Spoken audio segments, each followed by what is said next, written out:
Hi everyone, welcome to a very special video. This is part of the hashtag Festival of Colour in Frights, which is a big colour along event hosted by Shell Arty for the Halloween season. It's a lot of different YouTubers and streamers coming together to colour a scary illustration for the season. So I put out on my social media channels a suggestion box asking what you would like to see me colour. A lot of you got back saying a Alan Robert illustration, and as you know, his books are my favourite horror colouring books. So I went with the Trick or Treats, or Tricks and Treats book, because I haven't coloured much in this at all, and I was just flicking through it again just to have a look which one I was going to colour, and I was quite surprised just to be reminded of how good the illustrations are in this little book. So I'll be leaving links in the description for, I guess, the rest of the people who are taking part, the channels, so that you can have a look and go and watch everybody else's videos. But this is going to be a really casual, probably quite long because I'm doing it in real time, just stream of consciousness chat really while I colour a page. So hopefully you can pick up some tips while I'm colouring, but just bear with me because I'll just waffle on about anything. So hashtag Festival of Colour in Frights is where you will find, you know, all the info. So I decided, after having a good look, that I was going to go for this pumpkin man. And I think just because we've got a few different elements on the page that I'd like to tackle. First of all, the fabric, with it having a lot of drapery, is that a word? On here, it might be nice to sort of go through how to colour that, you know, silky fabric or satiny fabric. Then, of course, we've got the pumpkin head itself, which I'm hoping I can do a glowing effect on. In the background, there looks to be some, I don't know whether it's magic floating through the air or if it's just a bad smell, but we'll do something with that as well. And then we've got a few light sources down here with the skull candles. So I thought we can mess about, we can, you know, get some wood grain type thing going on this, and yeah, fly by the seat of my pants really. I've only just chosen it and that's what I've decided. So I'm not just going to use one type of pencils. I want to try and use some different things. So let me see. I think you can see everything that I'm doing. So what am I going to use first, and what is my colour scheme going to be? Usually I would jump to, you know, orange and purple. We're going to need orange for the pumpkin head. So that is a given. What I usually do when I look at a page is see which colours are a given for the page, and then I can choose colours around that that are going to go well together. So we've got an orange for the head. Something's just fallen down outside my house. Don't know what it is. Anyway, as the house crumbles around us, let's carry on. So orange for the head, and then let's see. So we're gonna need some wood, so dark brown maybe, or something like that. What I'm gonna do, I think, is to get a piece of card, or a piece of paper, and then do a little bit of a trial on the colours. So let me just grab pencils. I'm just going to grab the Prismas for now because I know the colours and I can just quickly do it. So we're going to need an orange for the pumpkin head, so let me just grab an orange. So all I'm doing is plotting out the colours. So we've got pumpkin head there. We have got some sort of brown boardwalk. I don't know what shade of brown I'm going to do, but maybe something it's a little bit orangey, a little bit more of a reddish brown, so that it kind of goes with the orange of the pumpkin head. So let's have a look. What do we have? I don't really want to go terracotta. Something a little bit. What about burnt ochre? Let's have a look. So this is going to be sort of all the way around here. This is what I recommend you doing, just to plot colours. You don't have to do any detail in it whatsoever. It just gives you an idea. So that's going to be, something like that is going to be our ground, a boardwalk. Something like that. So we've got our warm colours. What are we going to do for his clothes? So I really want to go purple, but I don't know if that would just be... I always seem to go orange and purple. I want to do something a bit different, but then again I might... What are we going to colour this smoke in the background? I think that might be cool as a green. think. Yeah, I think a green, because if we do a dark sky around it, because obviously it's late, you've got the candles burning, then that green will really pop out and it'll look almost like Northern Lights maybe. So if I go and get a really bright green, let's just get this one, this is chartreuse, and just put this around here. That will really play off the orange as well. And let's give the purple a go for his clothes, just because I think that'd go quite nicely. This is my process. It's not very fast or interesting. So this is his cape or cloak or whatever you want to call it. I'm quite liking those colours together. Obviously it's a very traditional Halloween palette to have these three colours together, but I think it's just going to work. I don't really want to put red on there because that will probably clash with the orange. I think that might work. So for the background, we're going to want something really dark, aren't we? I don't know whether to go with a blue or like a really blackish blue, a really, really deep blue, because I don't want the blue and the purple to sort of meld into each other. So it's going to have to be a really, really dark blue. Don't know what I've got here. What's this one? This looks about right, is it? Is this Indant Throne Blue? Let's just check it down here. That's quite dark. So something like that all the way around. Drawing all over the book. All the way around, and then I'll definitely bring some black into that as well, because I really want to make it almost like a glow around him, the blue, but a very deep glow. I hope that makes sense. It'll make more sense when I start actually colouring, you know, so like black coming into the blue.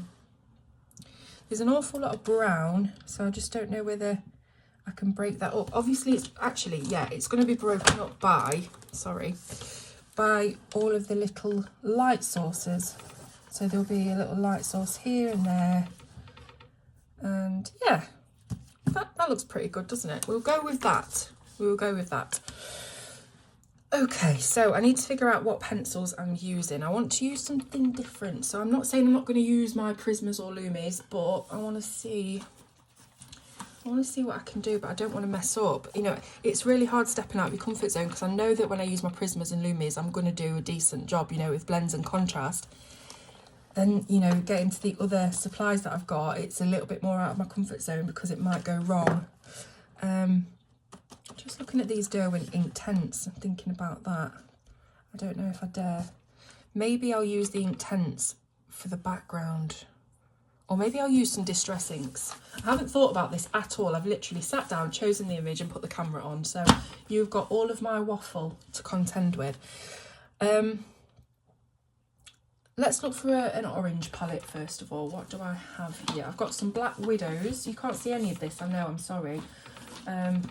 I will get sorted ASAP. What about some Arteza pencils? I've not used them in a while. Let's see what they've got for oranges. Let me just move all of this out of the way. Let's see what we've got for oranges here. Okay, so I want something quite deep, but also not too reddish. Do we have any more oranges down here, or is that it? That's it. I may have to stumble into another set of pencils just to get the colours I need. That's quite nice. Pumpkin orange, obviously. What about this rust orange? That looks like it'd be like quite a nice contrast, and maybe even some of this cinnamon colour. And then I'm going to need a lighter one. Let's see. That might do, I think.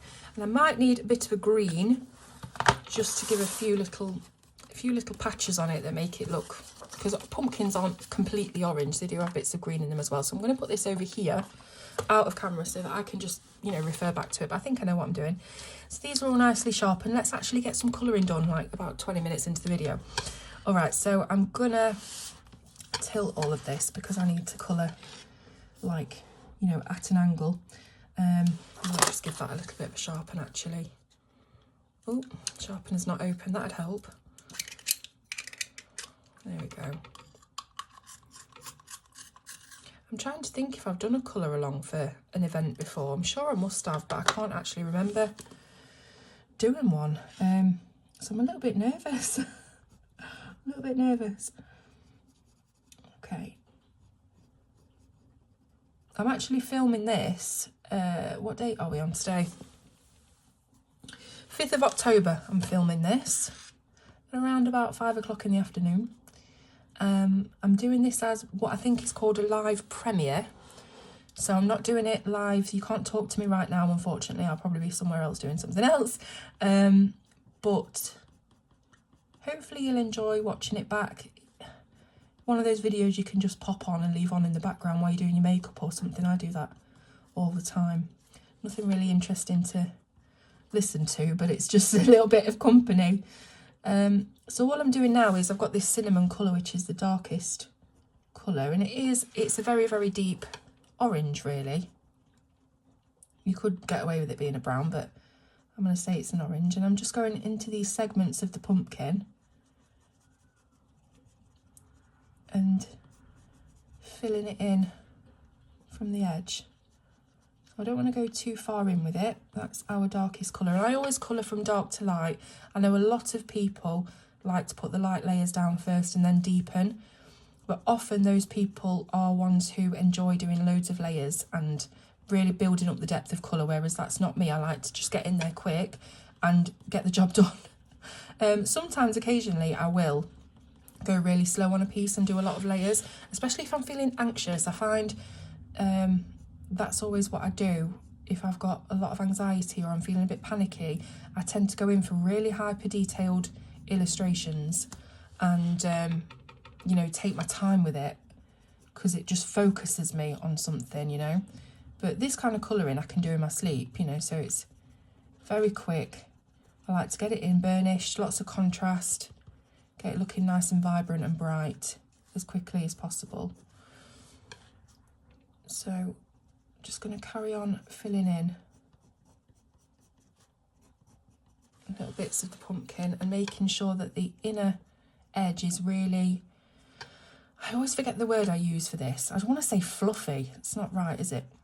Make sure the inner edge is really light and has left a good transition patch for the next colour. So we don't want any dark lines. We want to leave a nice halo around the edge. And that'll be easy for us to blend into. So I'm hoping that using a few different pencil sets is going to be all right for this, because I know not everybody has a load of pencil sets, but at the same time I don't just want to stick to one, because for one it gets boring. It'll get boring for me, it'll get boring for you guys to watch, and for another you might not have, you know, the really expensive supplies that I only really have because I've got a channel that's done quite well and people send me things, you know, companies and things. I wouldn't have as much as I have, you know, supply wise, if it weren't for that. So I would, you know, be watching this kind of video and not have a load of different amazing supplies. So I might not have the full set of luminance or whatever, you know. So I think by using different materials, it's giving people a chance to use what they've got. You might have the Artisas and you might be able to join in with this pumpkin, but then something further on down the page, I might be using something else you haven't got, but you can use the colours. So I'm just rambling on now, but I hope that makes sense. This paper is really nice actually to use with coloured pencil. It's kind of a card-like paper, and it is single-sided, so we can use some markers if we need to. In fact, I might end up putting a marker base down on his clothes, just to get that base down, and then we can do detail over the top with pencil. All right, so I've done all of the little segments with this colour, the cinnamon. Now we don't have a lot of room to play with here, so I might not end up using all 4 colours, but I'm going to give it a go. Let's get this rust orange and just work into the halo that we left. It's not even a halo, is it? What do you call it? It's like a fuzzy edge. So we're going to work that into there. Not a lot because we don't have a lot of room. So just a little bit over the top of the cinnamon. I'm not even going to bother with that little segment there because it's just not the room. Just working a little bit of the colour in. And really I'm just going over the top. I'm not really extending it much at all. So we're kind of using this colour to burnish out the first layer. Not quite burnish it because I do want to come back in with a bit of dark contrast, I think, at the end. I'm hoping that this is, let me just check, you're not getting any glare from my overhead light because that always happens. This isn't even on camera. That always happens. So hopefully you're not getting a glare and it just looks like a shiny piece of wax. Okay. So then we picked the pumpkin orange, aptly named, which is kind of our mid-tone. So again, just working that in.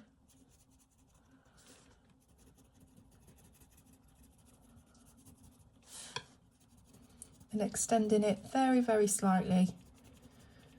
Just sort of gauging how much room you've got.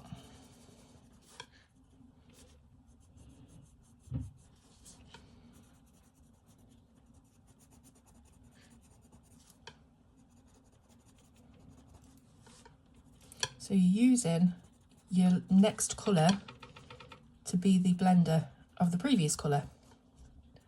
And that should give you a nice transition.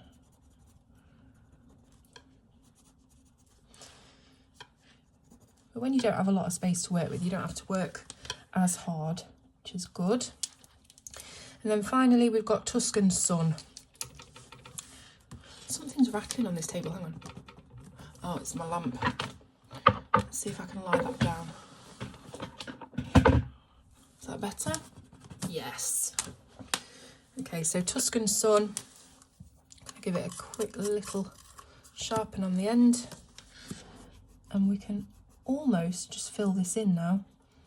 I might leave a little bit of white because I do like to do that to really raise the contrast.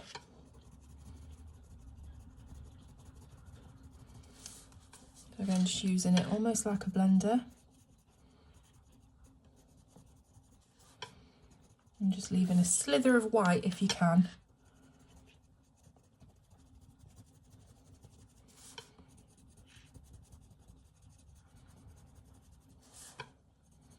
And that will also help the glow effect that we're going to try and achieve coming out of the pumpkin's mouth.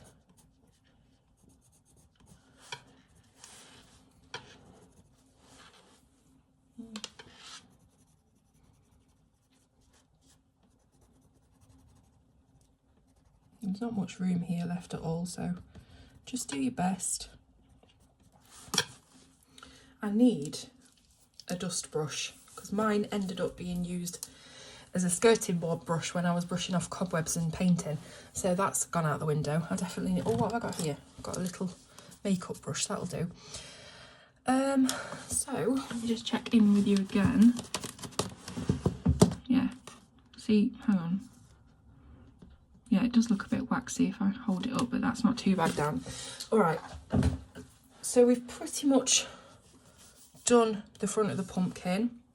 As I said, you can come back in with your darkest colour, which was the cinnamon, and redefine those edges a little bit.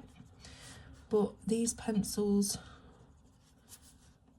are quite waxy and we have done quite a bit of burnishing, so I'm not expecting a great deal more out of this particular shade.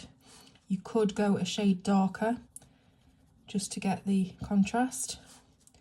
This isn't working too badly actually.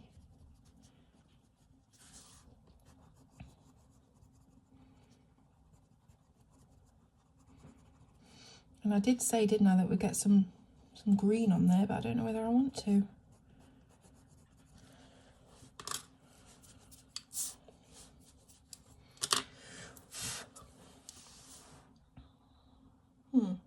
I don't know if I want to mess that up with green actually, because it's such a small area.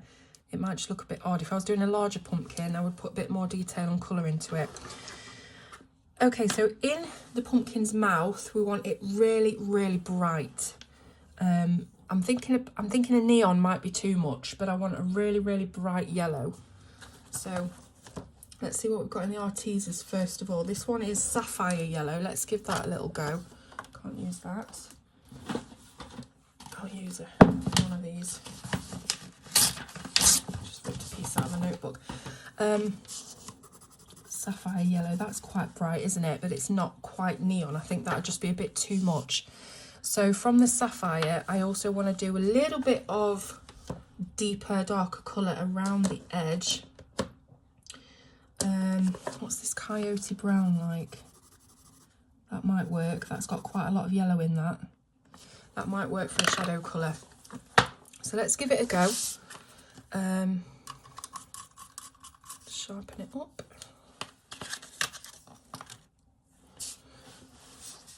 I'm trying to keep everything in frame, but it's gonna go out of frame. In fact, what I might do is start with the sapphire yellow. Start with the lighter colour for once. Put that in. And then we can just decide where we want shadows to be.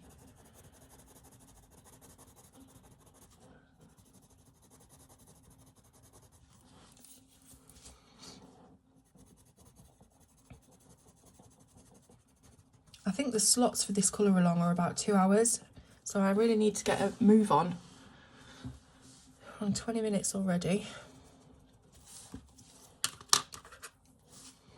So yeah, just using this coyote brown for a bit of shadow. I don't know whether I want to colour these bits of the pumpkin, these edge slithers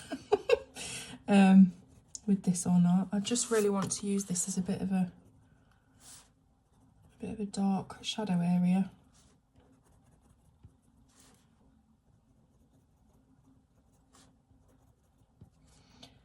I haven't really done this before, so it might not work. Just trial and error at the minute.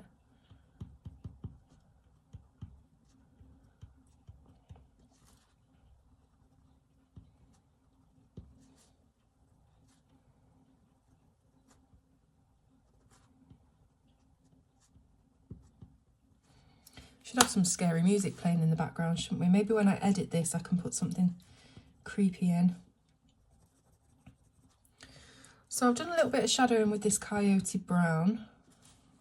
Yeah.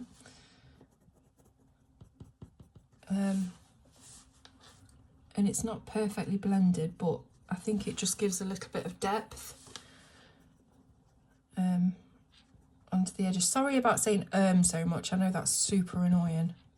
I'll try not to.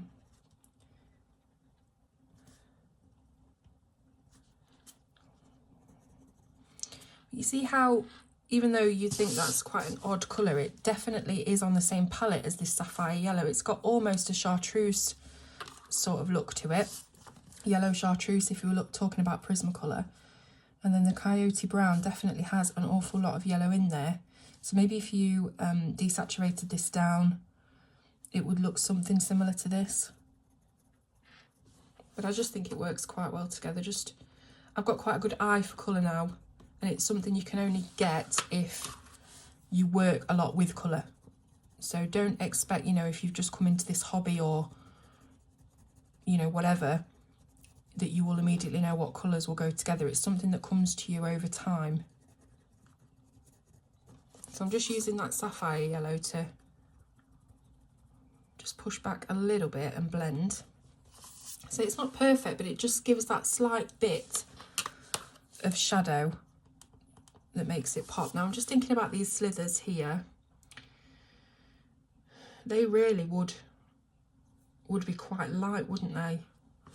I wonder if this Tuscan sun might work. It's such a small area, but I tend to really really stress over small things, and I need to stop. You know, you can barely even tell what's on there, to be honest.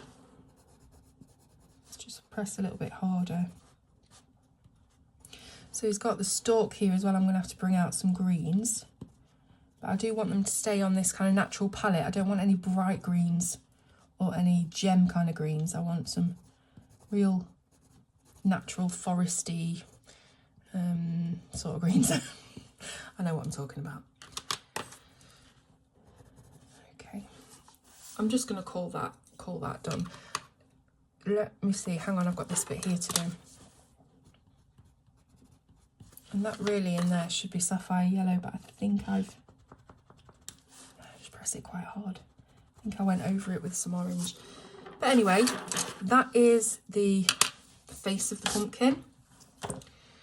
I could put a little bit of white in there just to further maximise the glow, or even get a warmer yellow. This might work actually, the Tuscan Sun. With the warmer yellow, just warm it up a little bit around the edges. I've burnished it far too much. Just crumbling.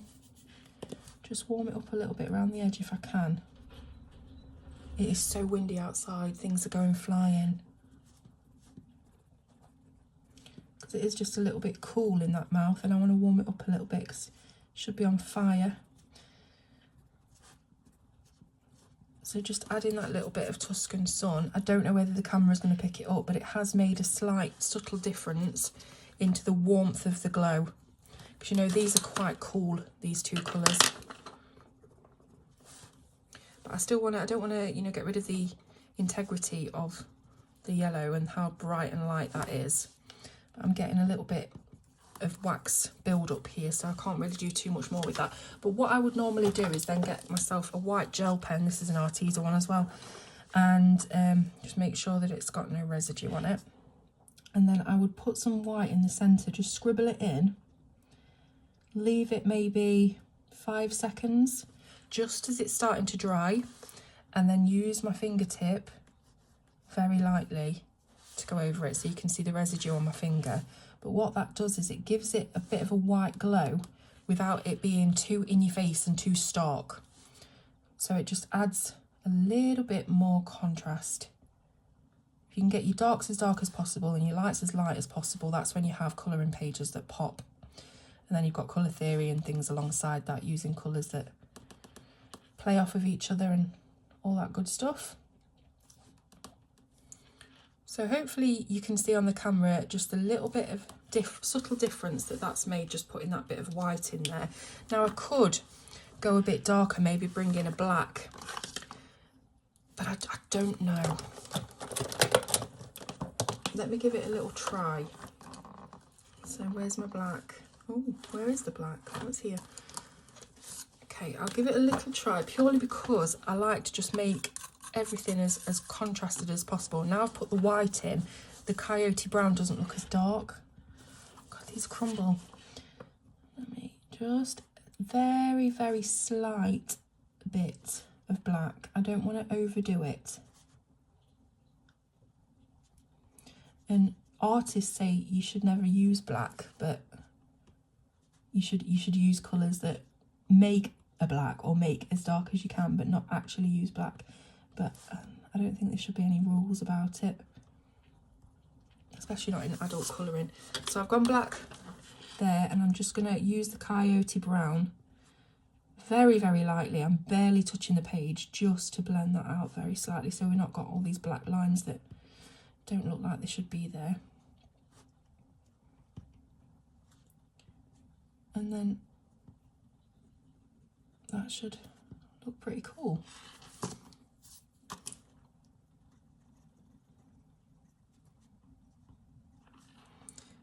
But I'm really conscious of how long this is taking, because I'm taking a long time to do a little piece. Just coming back in with the Tuscan Sun. I've maxed out my layers now, so I'm hoping and praying that a little bit will come down there. There we go.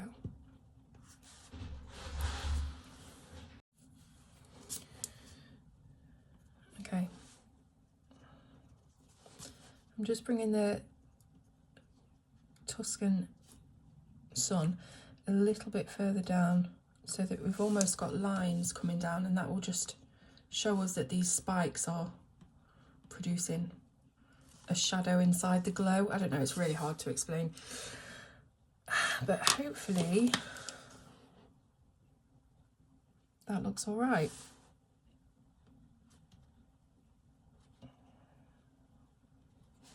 I could fiddle about with this all day before I'll be happy, but I'm going to say that that's done because otherwise I'm not going to get a chance to move on to the rest of the picture. Okay, so for that stalk, I said we wanted some nice natural greens. So let's see what we've got in here. I'm going to put some of these away. I don't want to end up with pencils everywhere because I don't have the room. So we want greens, greens, greens, greens.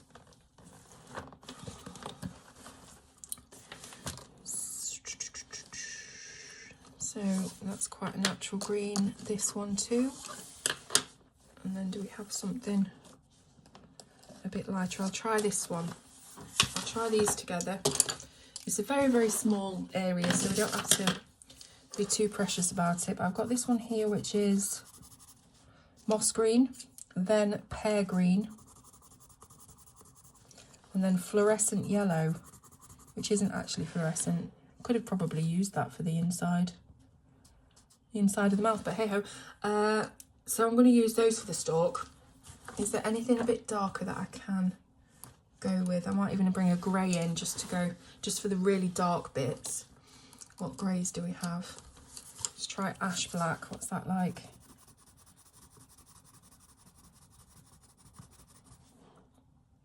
That might do. So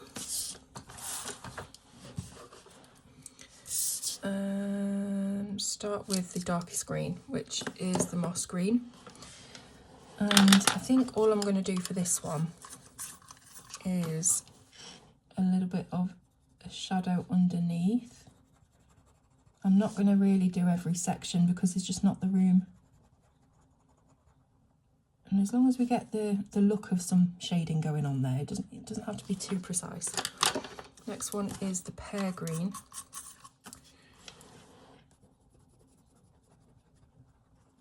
And then that fluorescent yellow, is it? Fluorescent yellow. Right at the top as our highlight there.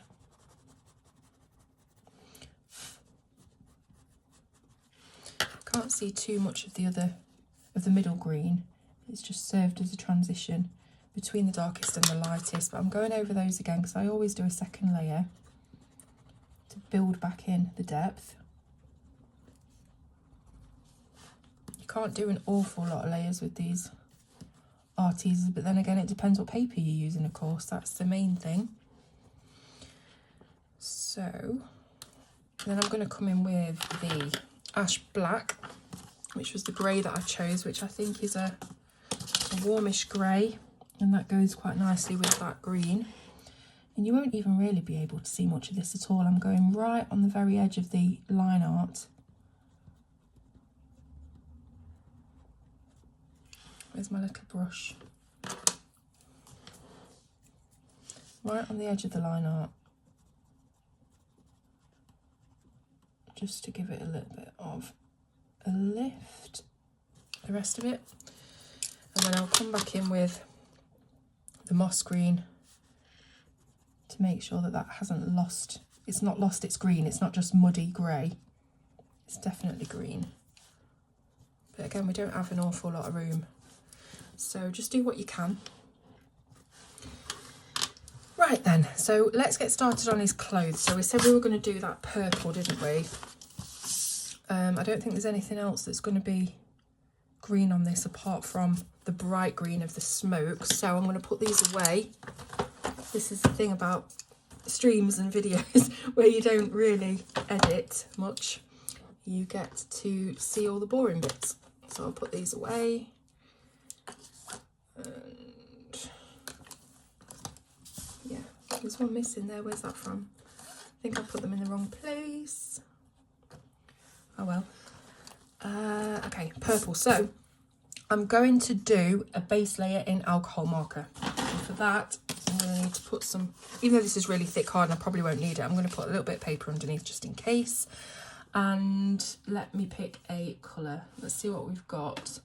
I've got a V20, which is a really, really light violet. Let's have a look at that. That might be a bit too light. Let's try. This is Copic, by the way. I've got a V22. Again, probably still too light. But then again, I don't want to... Hang on. What about one of these BVs? That might do, you know. Let's just try the one shade lighter.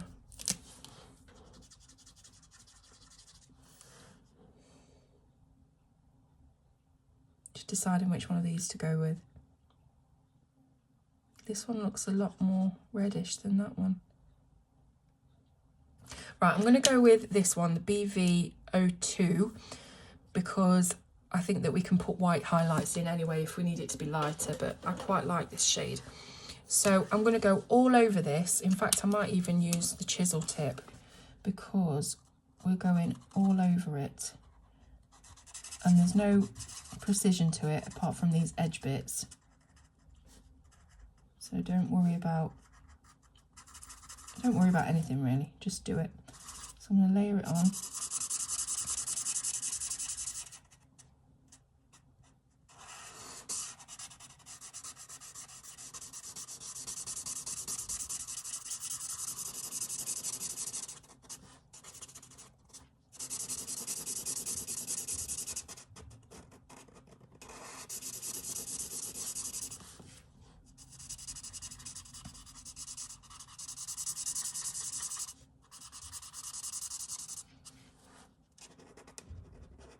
Again, you can use any kind of alcohol marker for underpainting, doesn't have to be Copic.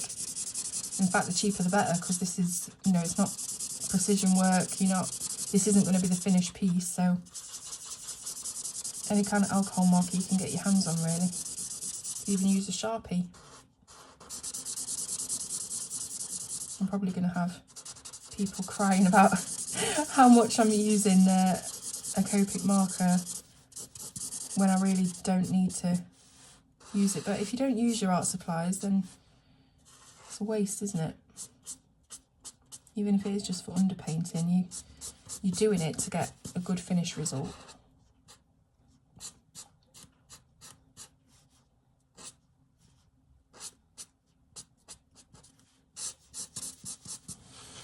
So I'm just going to go over this one more time, very roughly.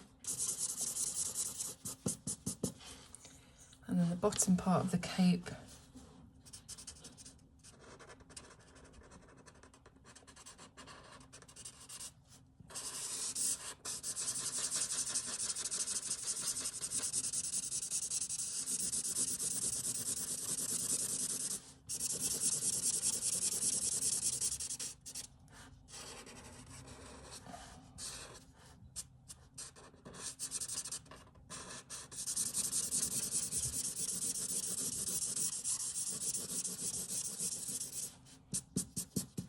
Okay, so that's as good as anything for underpainting, really. You don't need to go mad with the layers or making sure that it's completely smooth or anything like that. As long as you've got something that looks like, then you'll be fine. And I've gone out of the lines, doesn't really matter.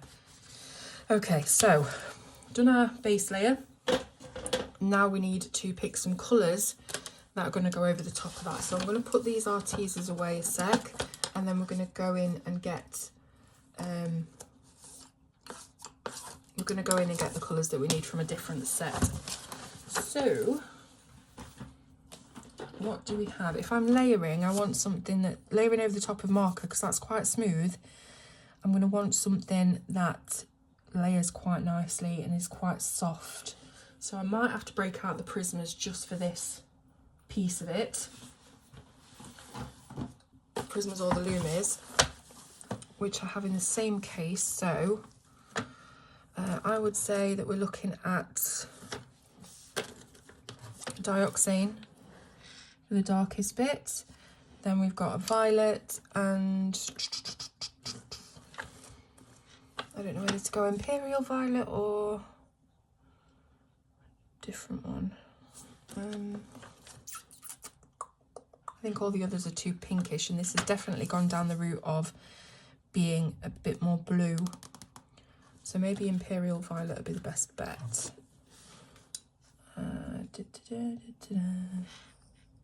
Don't mind me while I think.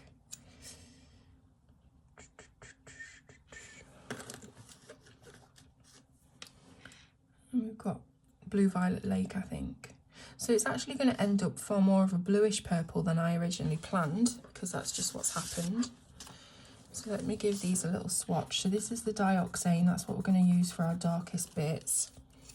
Then we've got the violet, which is the main hue of the piece. Then I've plucked the Imperial Violet, which is not going well with that, is it? And then the Blue Violet Lake. So it's almost like we've changed tone here. I don't know how well that's going to work. But is that going to be the closest I get to this?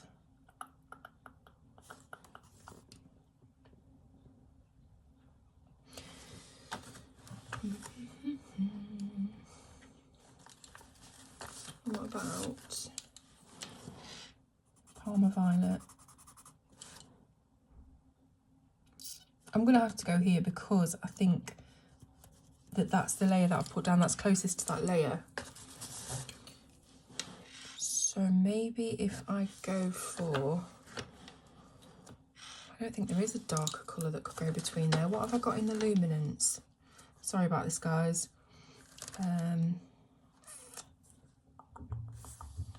Just looking at my blue, purpley blues in the luminance. What's this one? No, it's too red. What's this one?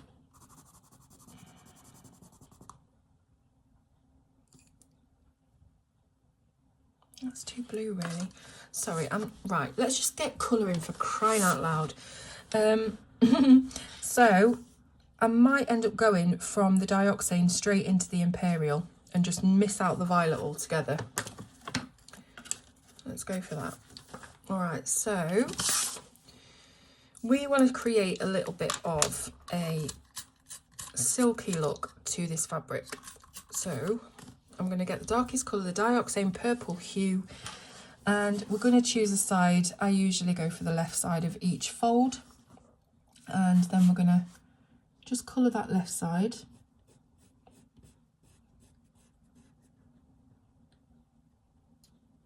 You don't really need to do much at this point. Just colour the left side of all the lines.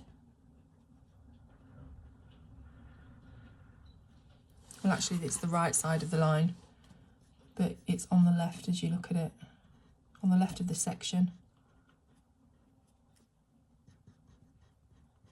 Got to have sharp pencils for this because it's such a tiny space.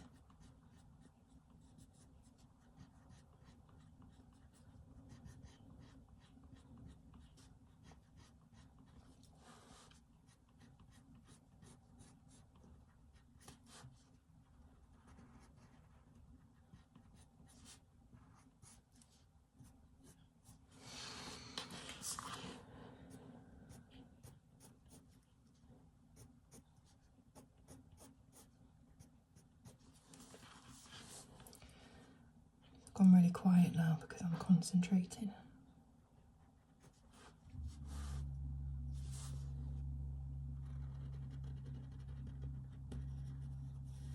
Now in the parts where you've got a bit more room, you can leave that fuzzy edge again, but you might not have any room to do that in these small cramped areas.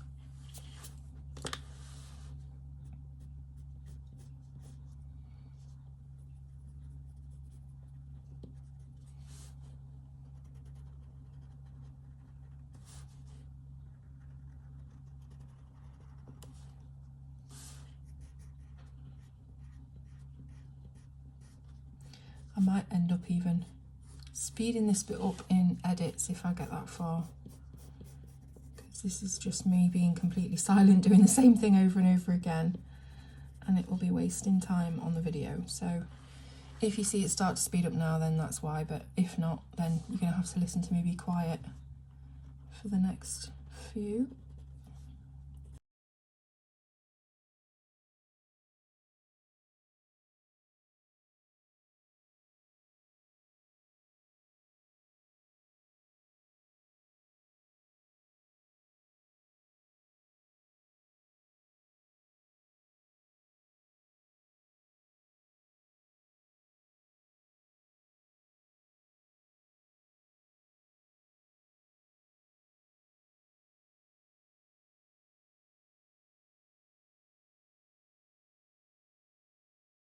Okay, so as you can see, we've finished outlining with our darkest colour. This has already made a really cool difference to it. It looks a lot more dynamic, but we are going to add some transition to it. I did say we'd use the Imperial Violet. So let's have a look at how that goes down and whether it's worth just jumping straight to the Blue Lake. What would happen if we did that? So I'm putting a little bit of the Blue Violet Lake down. That might actually work better than using the middle colour.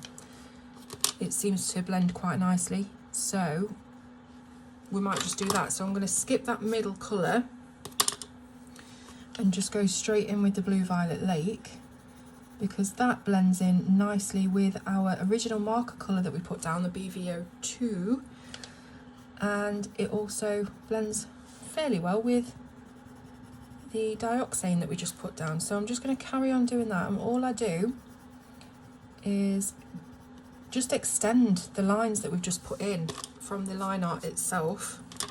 Extend that out, but don't go as far as to cover all of the initial marker, because that is our highlight colour.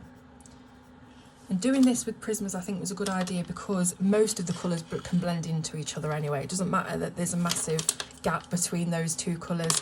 They are quite good at just smushing together. So if you are doing something like this, a softer pencil is a really good idea. So do you see how going over and blending with the Indanthropy actually lifts the colour a little bit? It brings that purple out of the colour. Really hard to describe, but hopefully the camera's picking that up.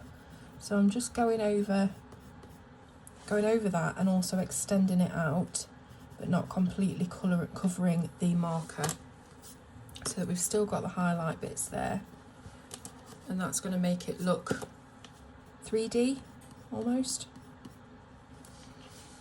So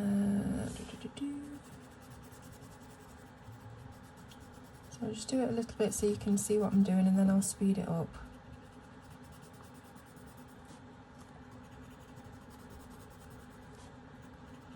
So cover and extend, but don't completely colour the section in. And you'll have something that looks a little bit like that. So just finish off this sleeve, and then we can compare how it looks to the rest of it, and you'll see the difference it's made. Not got much room down here at all, so don't worry really about being precise. Very, very quick as well doing this step. The longest bit was putting the line work back in with the darker shadow colour. Okay. This is also really good for burnishing the original colour as well, getting rid of any white spots or dots on your page. Right, so that's the sleeve pretty much done, and you just see the difference between the two. That blue, what is it called? Blue Violet Lake has really lifted the purple out of the darkest colour, but it's also kept the dark and the light, you know, far apart, so you've got that contrast. Very, very difficult to describe, but you can see the difference as you look at it now. This looks quite flat now, whereas this looks far more dynamic.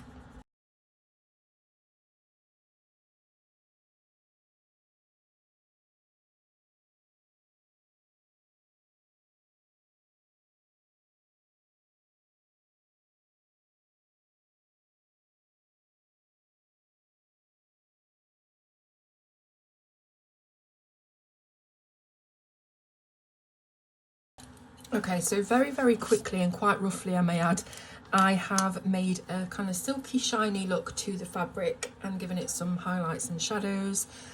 If I was taking my time with this piece, I would do it a little bit more precisely. There are some areas where it's just scribbled, but hopefully that just gives you the tools to sort of do that sort of technique yourself. So that's his clothes done. I'm really, really conscious of the time, if you couldn't already tell. So I think what I'm going to do now is pop in those highlights, the bit of glow around the candles that we've got here. So let me think what I need to do. Yeah, I'm going to put some yellow. What other pencils can I go with? Let's see. I've got some Black Widows here. Let's have a look at those. We've got a nice yellow there. What's this one? This is called Lemonade. Where's my little bit of paper gone? Paper has disappeared. I need a swatch page. Alright. Let's see. Yeah, that looks quite nice and bright, doesn't it? We'll go for that one. So this is Lemonade from the Black Widow set. And the first thing you should do if you've got anything with a light source is plot your light source first. So you don't want to be colouring all up to it and then you've forgotten to put your light source in. So always make sure that you do that first. So I'm just very lightly going around this with that yellow.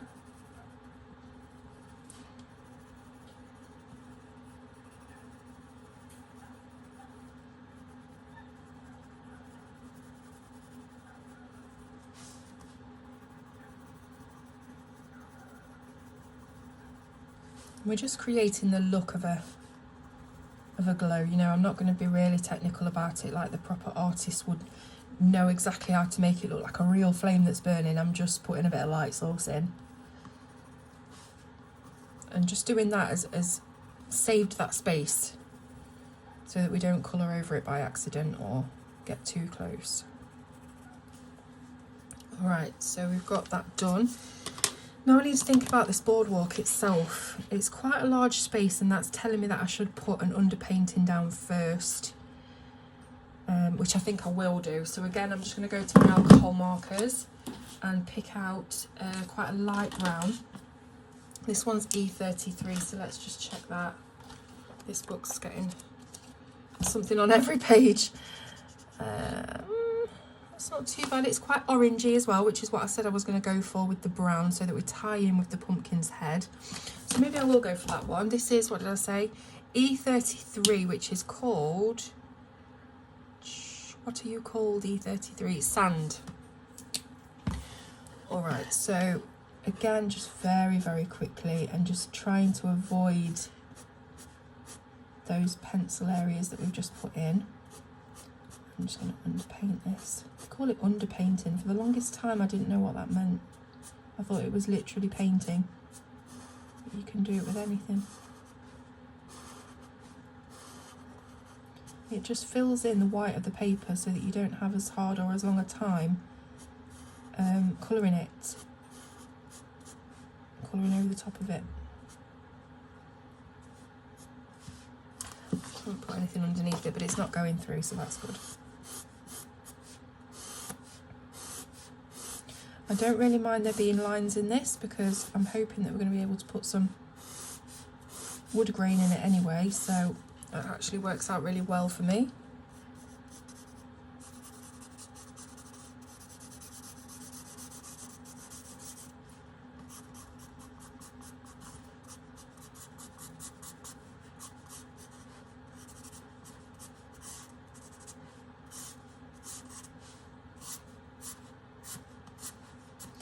Like I say, you don't have to be too careful because when you're coming up to the skulls and everything and the light, you'll be able to sort that out with pencil. So you don't have to go right up to it.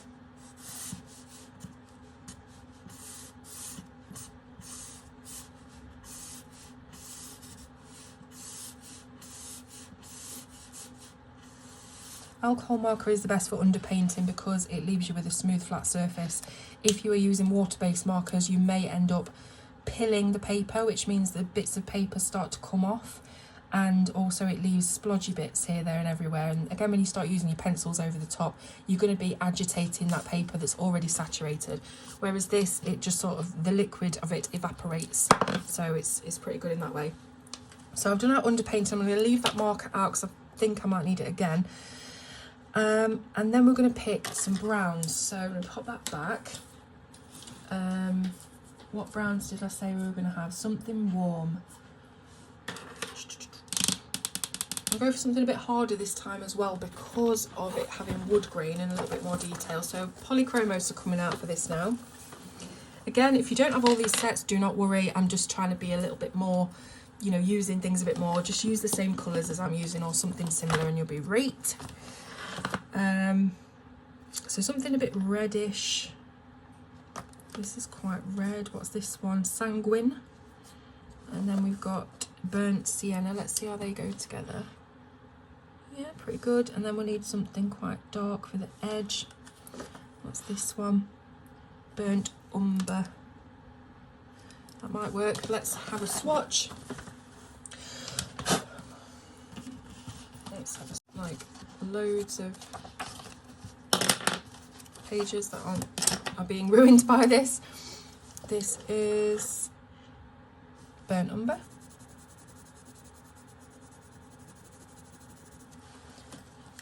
Then we've got the burnt sienna. Then we've got the sanguine. So I think that'd be pretty good. That'd be pretty good because the E33 is a bit lighter than that sanguine, so that's good. Right, let's go for it then. So just give me a sec.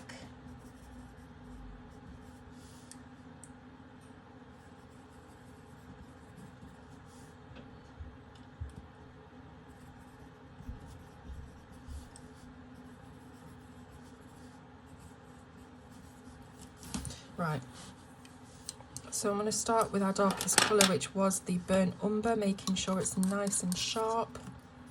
It doesn't stay sharp very long in that. Maybe I've got to use this one. That's better. So again, I'm not being dead precise with it, but I'm just going to colour up against the underneath of each line or each panel. And I've gone into the yellow, you see. Got to be so careful because I just forget all about that.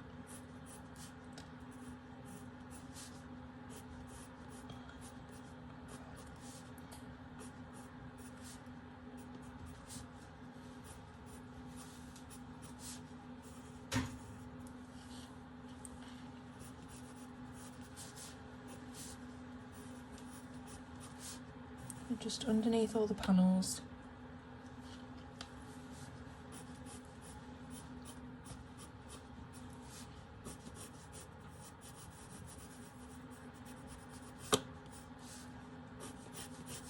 Obviously, as you get more towards the foreground and the panels start to get larger and wider, then you can just widen your area a little bit.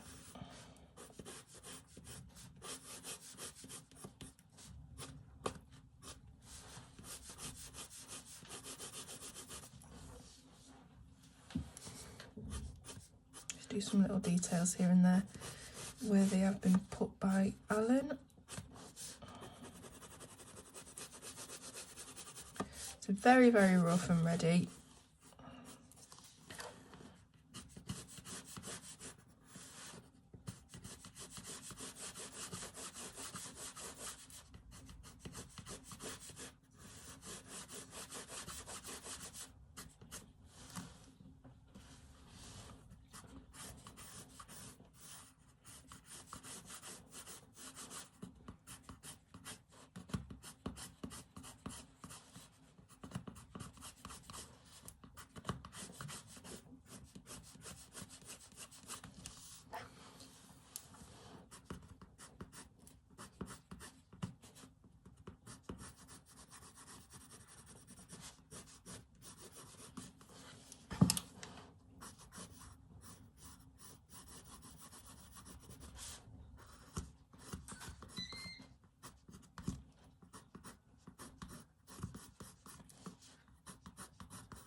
Okay, so once you get to the top as well, you can sort of very lightly fill it in with your darkest colour, because that's going to be a bit of a shadowy area anyway.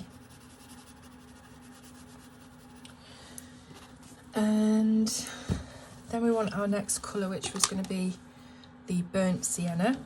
So I'm not really doing an awful lot up this end, just putting a touch of it in. Don't have to really worry about that, it's a very, very small area. Oh, what I was going to do actually with the burnt umber was to put some wood grain in. So very, very simply, I am, with a nice and sharp pencil, just putting in some really wobbly lines here and there that just imitate wood grain. It doesn't have to properly imitate wood grain, you know, I think it's going to be obvious what it is. But just put some really wobbly lines here and there. And a few little circles like this. And you'll get something like, as I say, it's not completely perfect, but it doesn't have to be. Just keep your pencil sharp, because that very sharp line is going to be covered over with our other browns in a minute, so it needs to remain in place. Do it nice and sharp, nice and hard on the page as well.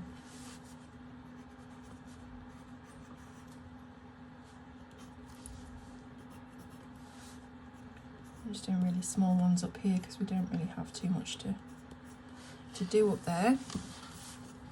We're still in camera, yeah.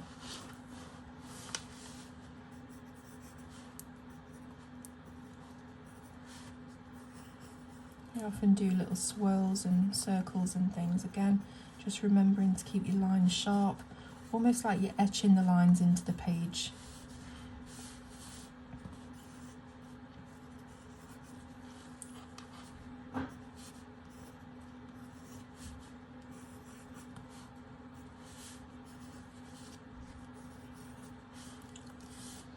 I mean, as you can see, it's very, very rough, but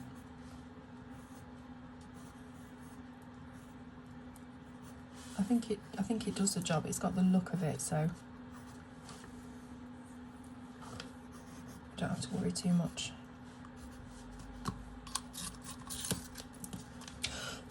Loads of pencil sharpening just fell out then.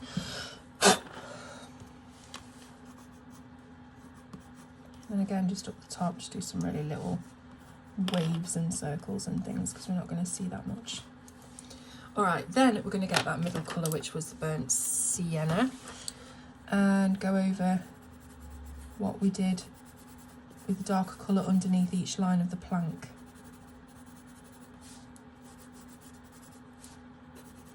Just being careful not to go over the glow of the candles.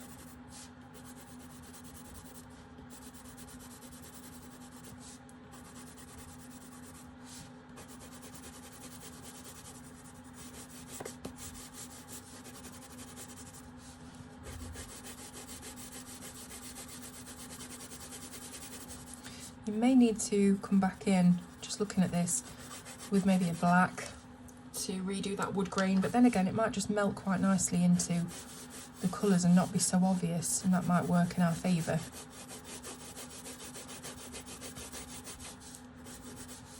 So really, really rough colouring. As you can see, I'm using these amazing expensive artist pencils very, very precisely. I've probably got a lot of people shouting at me with how I'm colouring at the moment, but oh well.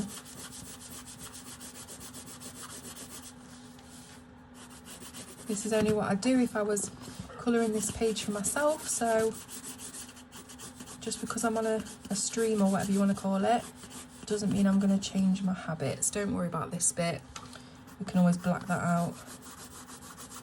Gone onto the skull, doesn't matter.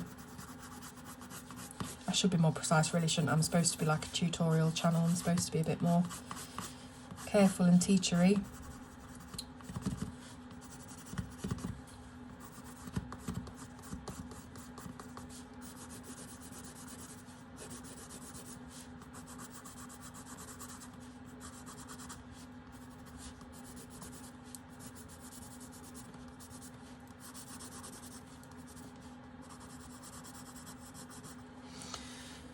Okay, next colour was the sanguine. Let's just see how this goes down, because I don't want it to be too much. No, that's quite nice actually. So just filling in most of the rest of each plank with the sanguine. Obviously we want to try and leave a little bit of that initial marker colour there like we did on the clothes, because that's our highlight. But we can also use this sanguine to tidy up the roughness of the previous colours that we've put down. So there we go.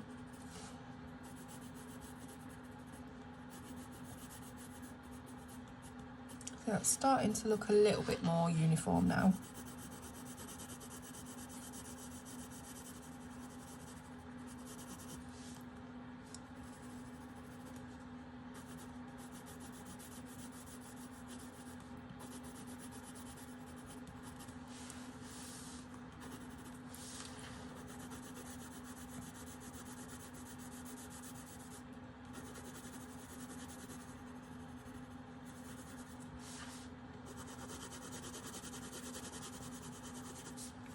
See how the sanguine is filling in any tooth left in the previous layers, and that will also serve to blend it quite nicely as well.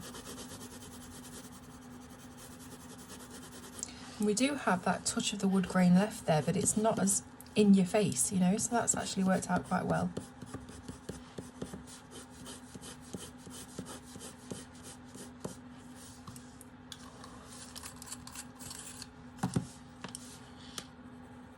Probably should have a bit of shadow under there, but I might come back in after and do that.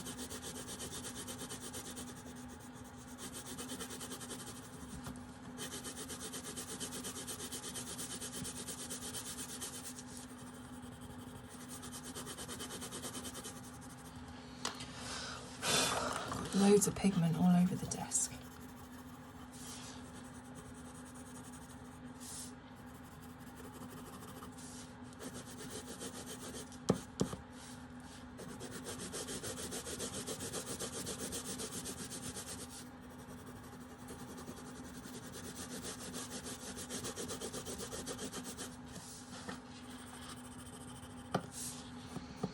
Now if you did want this a bit smoother and easier to mush together, it might have been an idea to put some blending solution or Gamsol over the previous two layers before we did the sanguine, because that makes it loads easier for your next layer of pencils to go on the page. It acts like a smoothing agent. So that might have been a cool idea to do that, but we didn't, so just do our best. So hopefully you can see that I'm sort of trying to build up something that looks kind of cool, but it isn't taking an awful lot of artistic prowess to get there.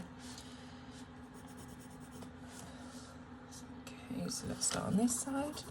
I'm just literally filling in all of that up here because it's going to be too far away for us to determine any, you know, detail.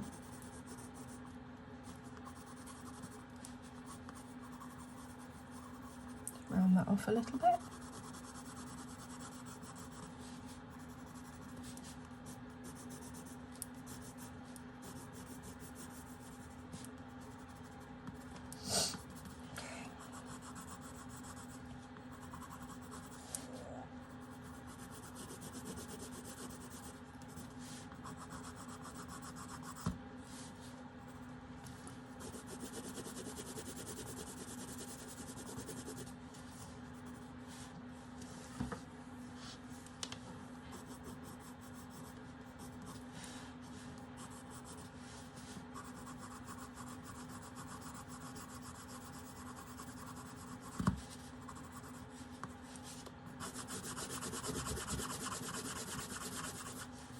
Sorry about the noise of the pencils, I'm going mental over the page with this.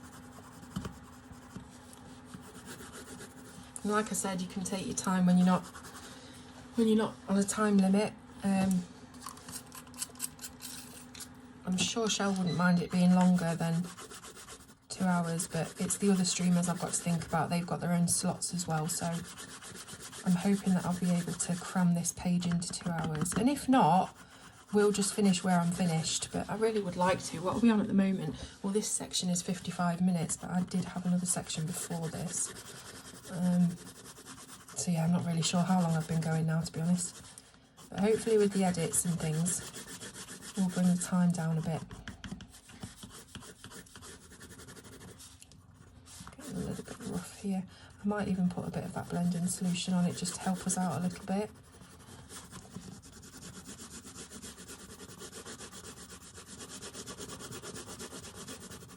Alright, so yeah, let's paint on a little bit of blending solution. I've got a brush here. This one I'm using is the Spectrum Noir one. I think it's the only one I've got actually. And I don't think it's available readily anymore for some reason. I tried to get another pot of it and I couldn't. So I'm just going to brush it on it. And yes, I'm using loads, and I know that people say not to do that. But this is just how I find it works, is to use loads. And hopefully this should just break down the wax and leave us with nice smooth pigment.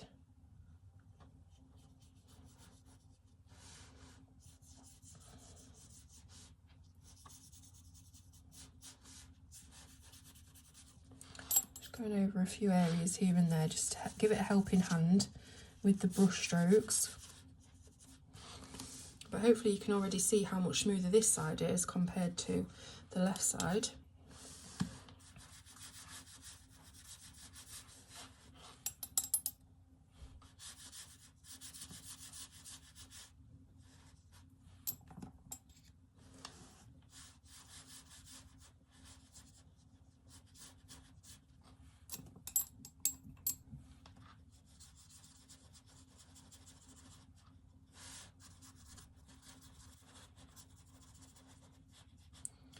Okay, so that's given us a really nice smooth finish. Just helps us out a little bit with the rest of the tooth in the card there, the rest of the tooth in the paper. And what I'm going to do is let that sit for a little bit, and then I'll come back and we'll work on the glow around the skulls. Okay, so I've left that for a little bit. I could have coloured straight over the top of it. It wasn't like you had to leave it alone to dry or anything like that, but I'll be honest with you, my macaroni and cheese was done. I was starving, so I thought I'd give it a little bit of time. Okay, so we're back now, and I'm going to continue with the frame of the boardwalk here with the same colours. So before we, carry on with get on with the yellows and stuff like that, we will do the frame. So I've still got the same colours. We've got the burnt umber as our darkest. And I'm going to put that, let me think. See, I would really want to put the facing panel of this with a bit of light colour on it because of the light that's coming off of the candles. So I've just got to think really where I want to put my darkest shade, probably back here.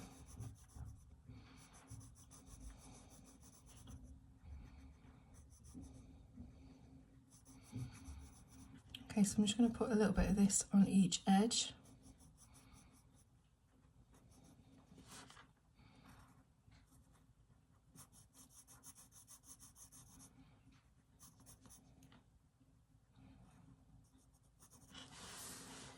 Then I think with the burnt sienna, we can fill the rest of that in.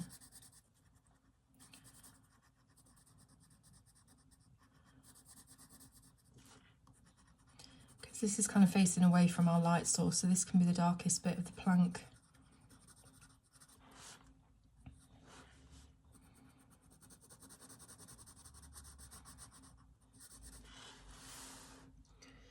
And then we've got the sanguine, which I think will go best on this side of it because of, like I say, that light coming from the candles. So this will be a bit lighter.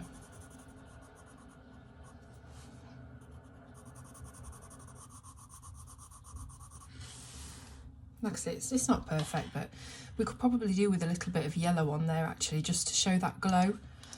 What I might do is, I've got a battery operated eraser here. I should have, but it's gone at walkabout.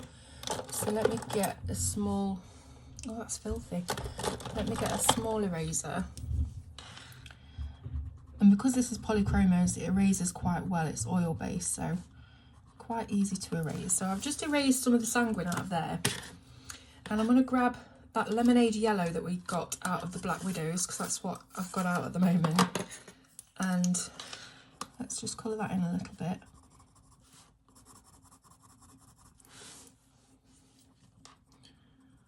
I've left a little bit at the top because of the sort of overlap from the planks that go across, the horizontal bits. But that's kind of cool. I think just with the sanguine I might just tidy it up a little bit.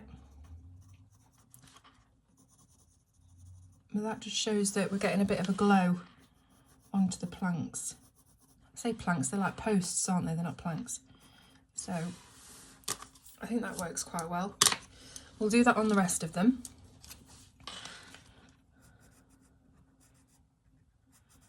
So yeah, macaroni and cheese for tea tonight. If you are in the UK, you will know of a frozen food shop called Iceland. And if you go in there at the minute, they are selling a Cathedral City macaroni and cheese in the frozen section. It is divine. I've just cooked it in my air fryer, and it's like got all this breadcrumbs on the top, and it's absolutely gorgeous. Really cheesy and creamy. It's not like your standard frozen macaroni and cheese that just tastes and looks like vomit. This is like some gourmet stuff. So yeah, grab yourself one of those. Yeah, I've had a nice bit of a rest now from the page. Sometimes on these colour alongs it does get a little bit overwhelming to do a whole page in one sitting, even if it is a small page, because there's a lot of detail. So usually I like to break it up a little bit. Right, let's pop some of this yellow in here. And then just go over it with the sanguine so it's not as stark.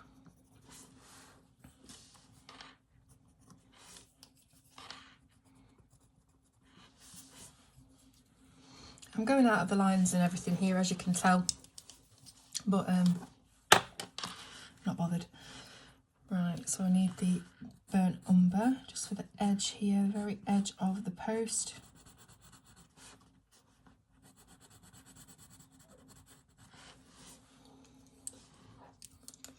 And then the sanguine.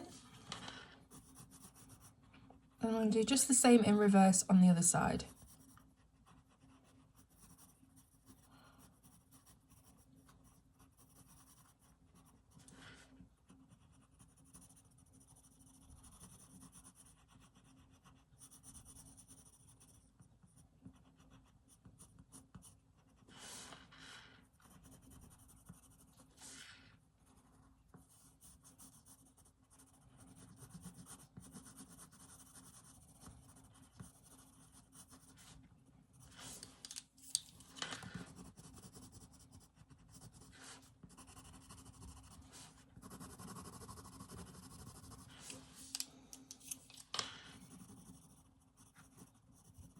And just going over that yellow with the sanguine very lightly just dulls it a little bit and makes it seem more like a soft glow than, you know, it almost looks like, if you leave it just on the yellow, it almost looks like there's a light inbuilt into the post, which is not what we're going for.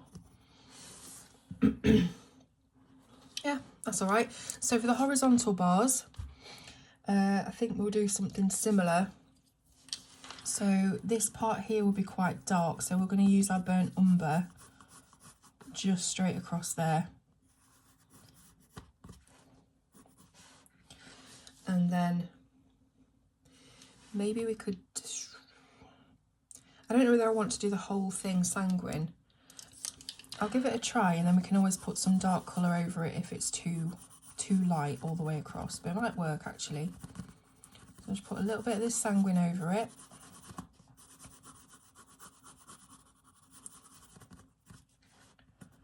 And this one as well. Like I say, I'm not going for hyper-realistic light source here. This is just to give a bit of a look to it, that it is being reflected. Let's put our yellow in.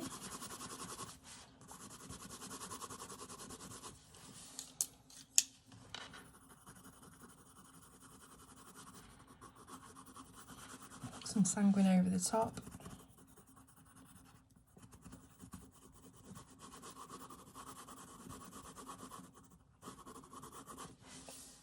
Yeah, so what I think I might do is bring in the burnt sienna just to darken that up a little bit, especially as we go towards the, what's that called?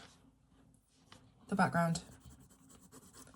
It's like a perspective, isn't it? So we're going towards the thin end of the perspective, so we'll just put a little bit more dark colour on there.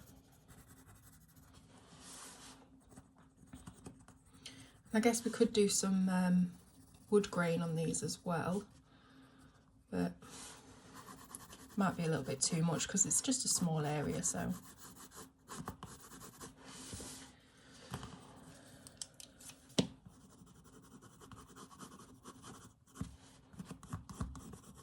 Just hoping that you haven't got a wax glare on this bit. Okay, so taking the darkest colour, I'm just going to put in a few little details here and there where they are on the illustration, just to show it's not a perfect, smooth, glassy strip. It's got a few little cracks in it. Let's do a little bit down here as well.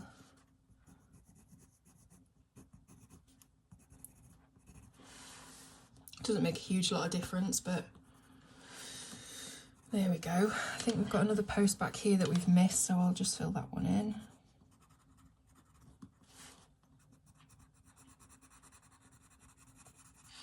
I'll just do that fully in that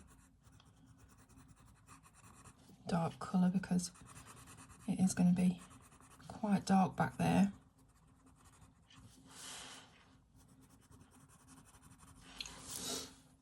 Okay, happy with that. So do the same on this side. So it's this side of the plank this time that needs to be in the light, so I'll just put these bits of, what's this one called again? Burnt umber on the edges.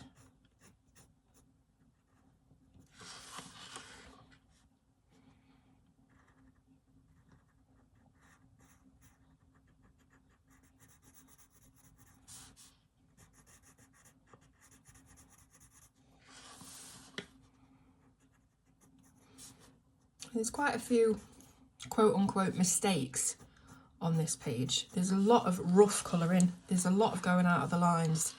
And it's not perfect, but I hope that we've done enough with the contrast and the light and the dark of the colours that it's really sort of just effective to look at, even if it isn't perfect, which is sort of what I always go for with my colouring, because I just can't be bothered to be precise. And I just think if I can make it look cool and stand out and be vibrant, that's all I go for really. So, I mean, there's people who spend so much time on tiny sections, and I'm so jealous of how they do that, because I just don't have the patience at all. And their work is incredible. It almost looks printed, you know, but we shouldn't compare. We've all got our own styles, so I try not to do that as well. See, if I really thought about this, he really should have some yellow highlights just along the edge of his cape here to show reflection as well.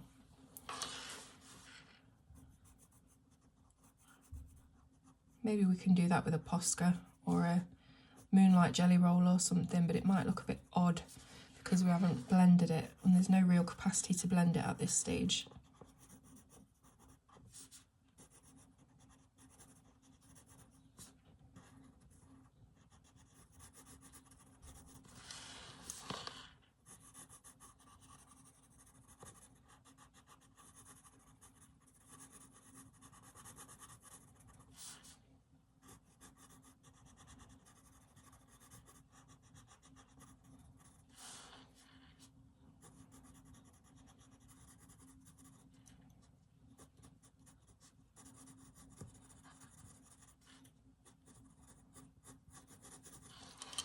Okay, so now I've got a yellow.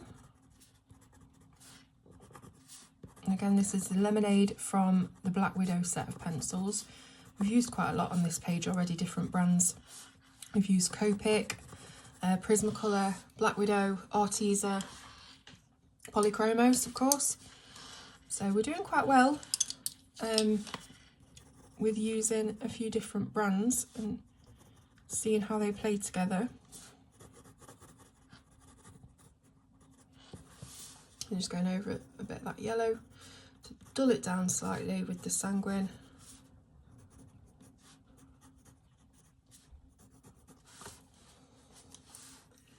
And then we'll do the same with the horizontal bars as well. So what did I do with that? I used the sanguine first, didn't I? I'll just colour those straight in.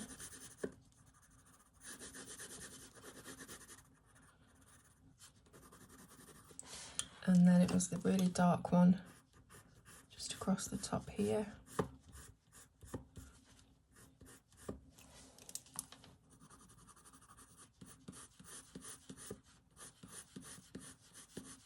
Hopefully this orangey wood isn't clashing too much with the orange of the pumpkin head. I know it's a different shade, but hopefully that will still stick out as the prominent point, you know, a prominent figure of the illustration, the focal point.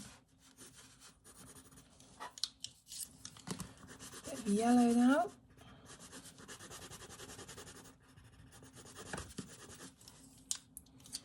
And then I think we'll put some more of this on just to blend it, and then a little bit of the, what was it? We used burnt sienna.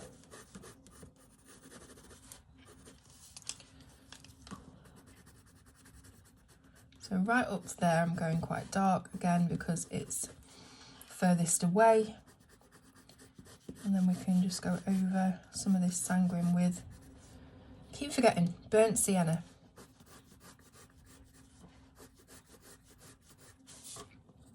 Anywhere else you want to put a little bit of that as well.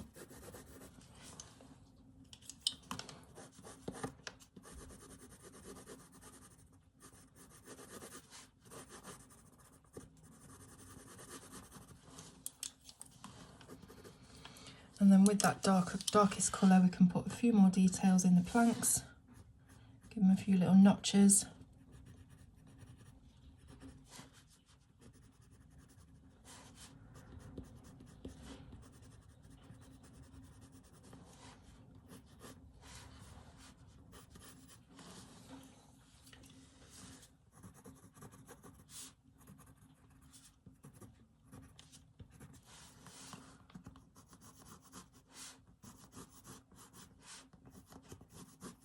Okay, that's pretty good, happy with that. Next we've got the back bit of this frame to do. I'm not entirely sure what this is. It's got barrels on it, there's a big frame at the bottom. Like I say, I don't really know what setting we're in, but anyway, so using the same colours, but I'll probably be using a bit more of the darkest colour now because we're getting, you know, furthest away. So I'll probably just do this quite quickly.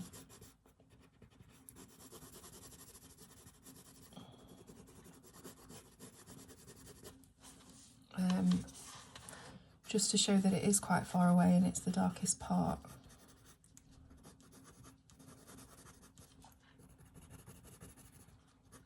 We are going to be doing that smoke thing in green. So I'm thinking already about highlights of green over the top of this frame. So we need to pick out a green really ASAP,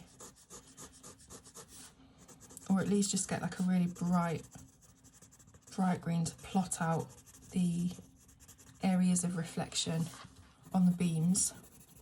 Am I talking a load of rubbish? I feel like I'm talking rubbish.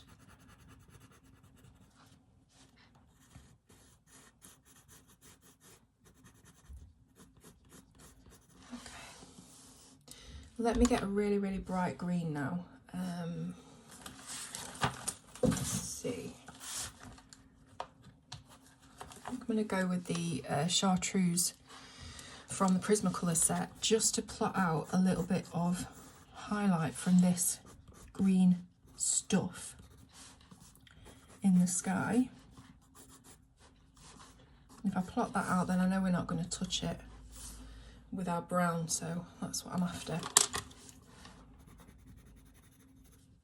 Forgotten to do the candles as well. Come back to that in a minute. Let me just do the woodwork and then we'll come back to that.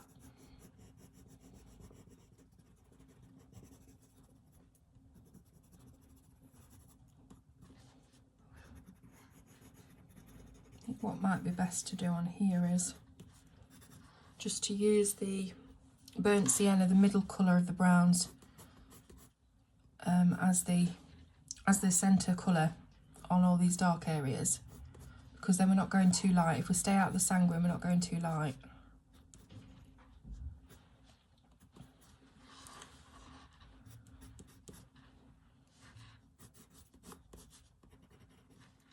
If we keep it quite dark closest to the pumpkin, that will make it pop as well.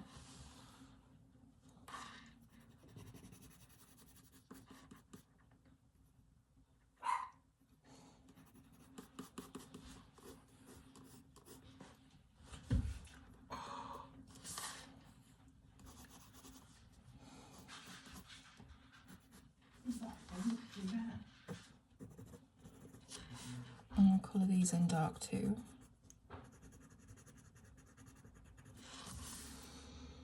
Okay, so then we'll go on to burnt sienna, and like I say, just fill this in.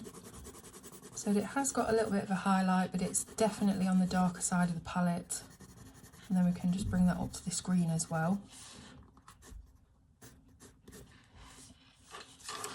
And that's going to show that we have a little bit of reflection.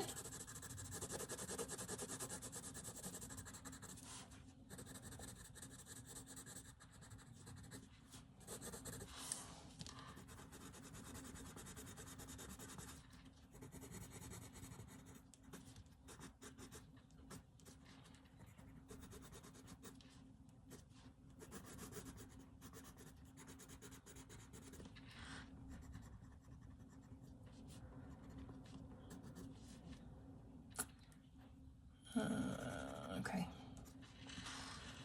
This bit as well. I almost forgot this bit. So I'm sort of fading burnt sienna out into the green, which is working quite nicely. And what I will do now is go back into our chartreuse. Hang on, I've just forgotten that bit. In fact, this bit can be completely sienna because it's too far down really from the green thing to have a glow. So I'll just fill that in. So I'll bring back the chartreuse and just go over the line between that and the brown, and that will give it a softer glow. And we'll do that all over. Forgotten to put some under here as well.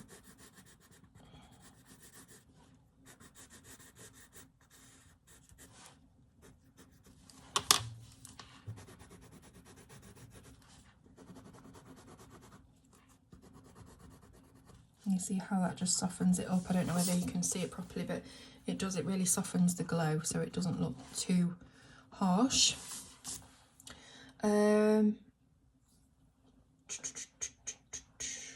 Barrels. So the barrels, again, quite far away. I think that they'd be a similar colour to our wood that we've used already. I think I'm going to do the same thing where I use the burnt sienna and the burnt umber just to fill those in, because I don't really want anything from the background other than the smoke to take over. I want these to sort of fade into the background. So I'll just do a little bit of detailing, but not a lot.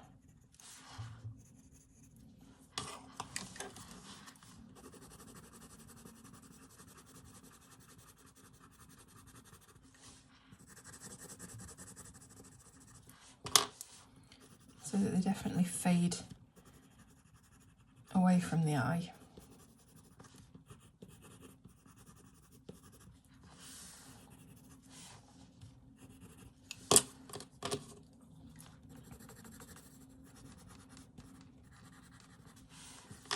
Same again on this side, really, really quick.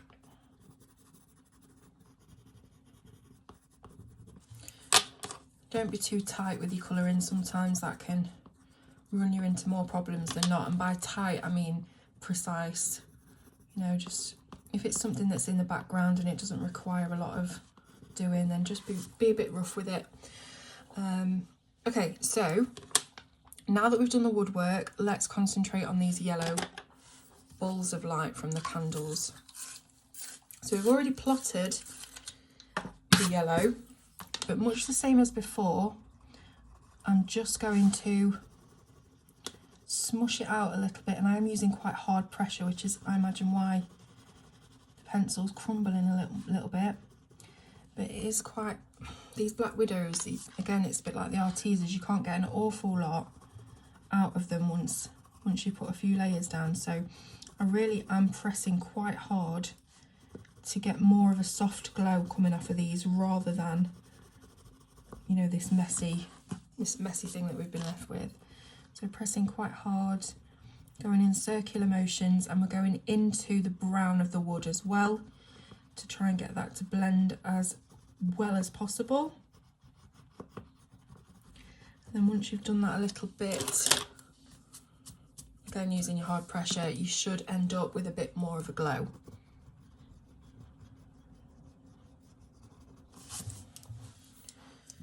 So that looks a lot better than that to me. So I'm just going to do the same thing again on the others. This would work a lot better with Prismacolors because of the smooshy nature of the Prismas, and these are quite hard.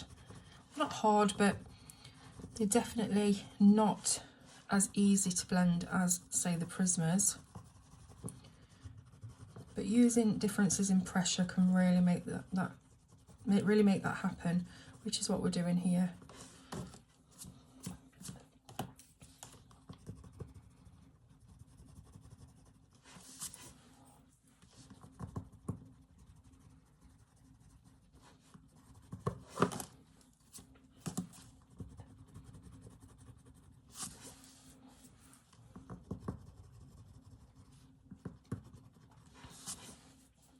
So I'm quite happy with that as it is.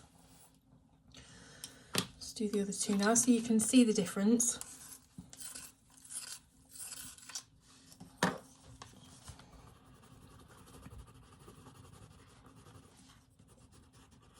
Now if I just colour it in without applying pressure, just do another layer, you can see how blocky that looks. And this is where that pressure on the edge of the brown really comes in to add the glow effect.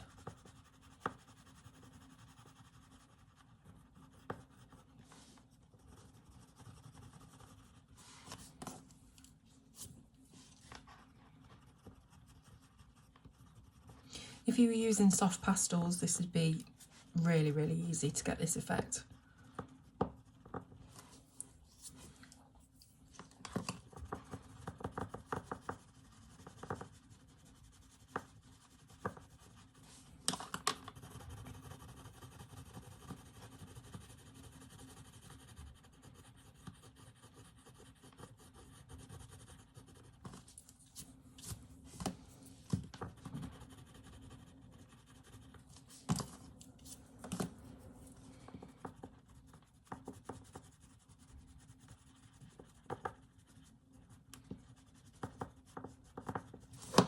Okay,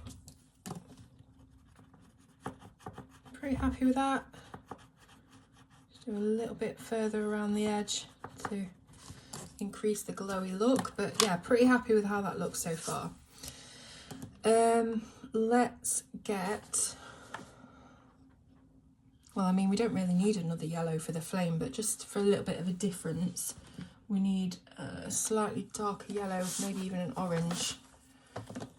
As I say, it's such a small space.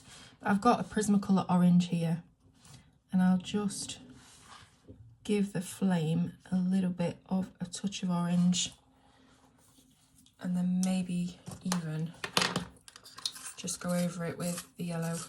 But it's such a small space, like I say, you're not really gonna make too much of a difference to this. You're not gonna get a lot out of doing that.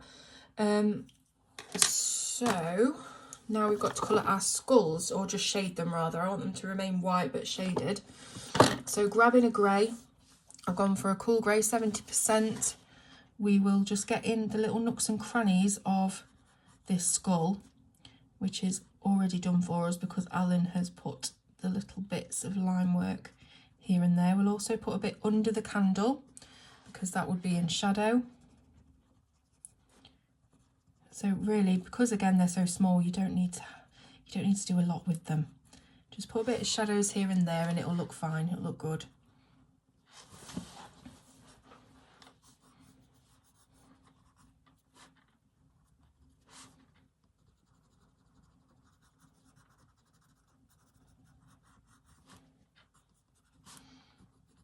As you can see, I've completely gone over that in brown, but I could probably lift that with some white gel pen, but I don't know if I can be bothered. Might just lift some of the teeth out just to show that they are there. Why am I talking in this really weird? I feel like I've gone into a really odd accent. So you see how I just popped a few dots where the teeth would be, just to show that it isn't completely covered by the brown. And that'll do. So for the rest of the skull, we'll just get a really light grey. So this one is the 20%. And then we'll just go and soften up all of those greys, grey lines, dark grey lines that we put in. And that is literally all I'm going to do.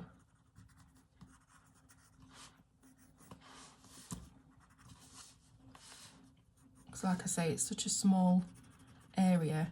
As long as we've got a little bit of shading in there, then that's all we need.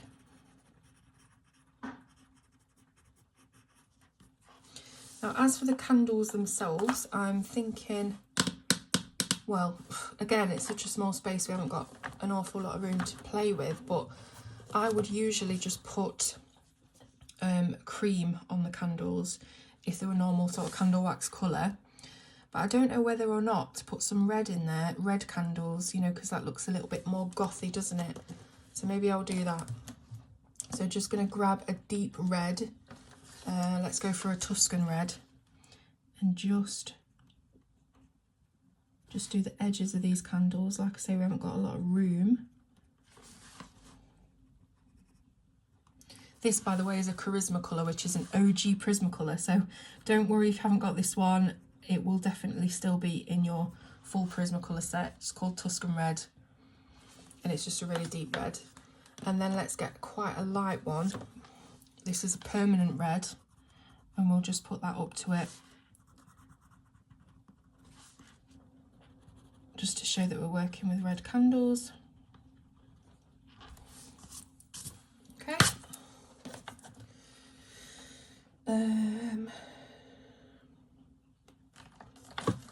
Just want to get a slight bit of black on those candles, because even though it's a small space, I can't resist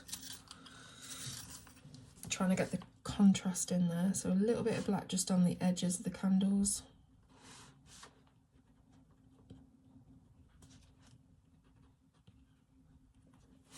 There we go, happy with that. Okay, what's next? So I think we need to move on to our green, whatever it is, green smoke, or what you want to call it, some sort of magic spell, maybe. Right, so I'm going to put these browns away.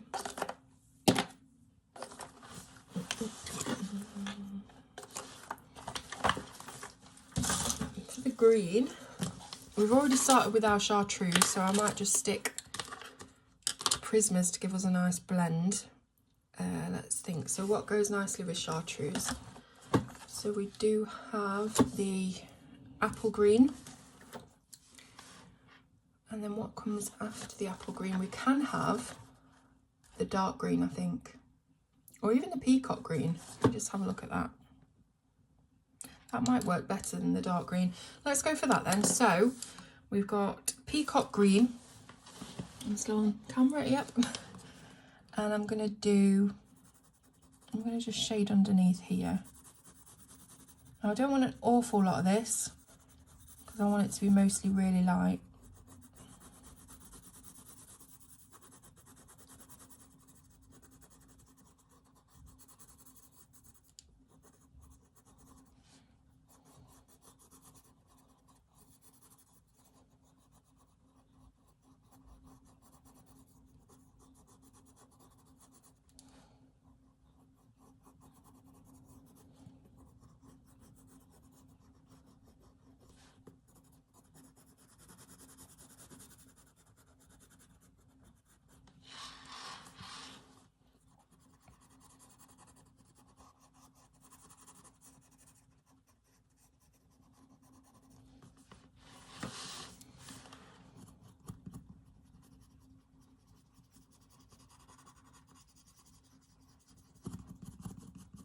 hate coming to the edge of the page. Okay, so just carry on this side.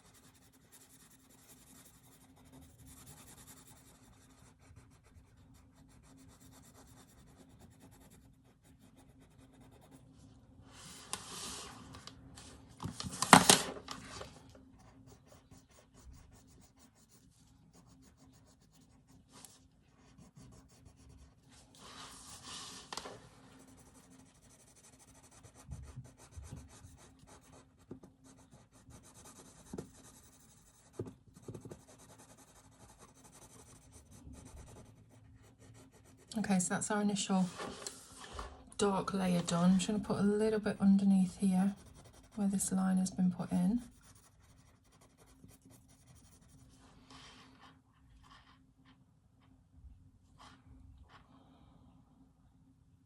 I think there's also some under here, so I'll just do that now while I've got this green in my hand.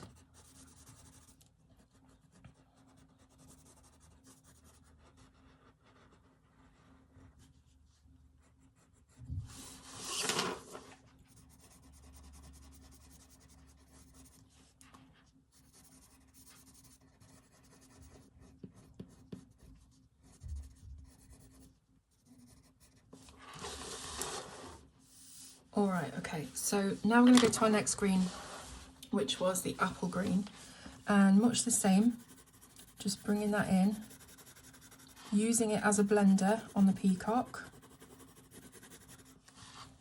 Looks really nice.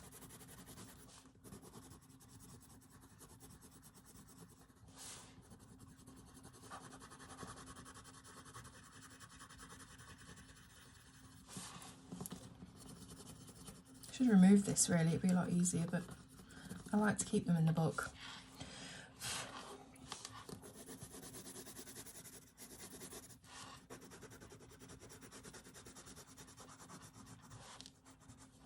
I think the only other one I've done in here, oh yeah, it's that one. It's pretty cool that, isn't it? I forgot I did that.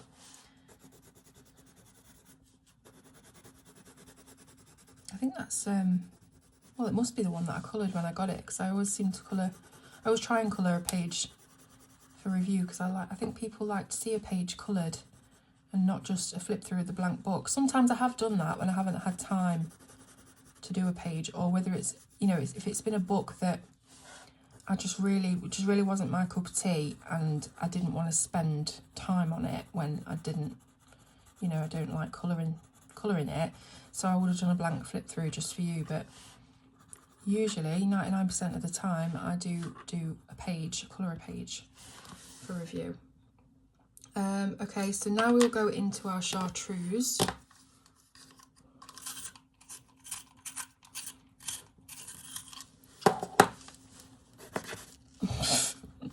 Right, okay, let me just use my electric one. It's really loud, so watch your ears.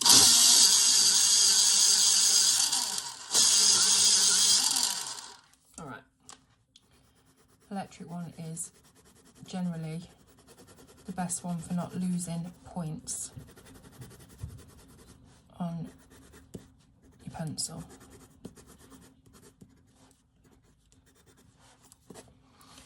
Okay. So just filling in all the white gaps. Don't worry so much about leaving any white at the edge of this. If there's any areas you want to really press and blend in, you can do that.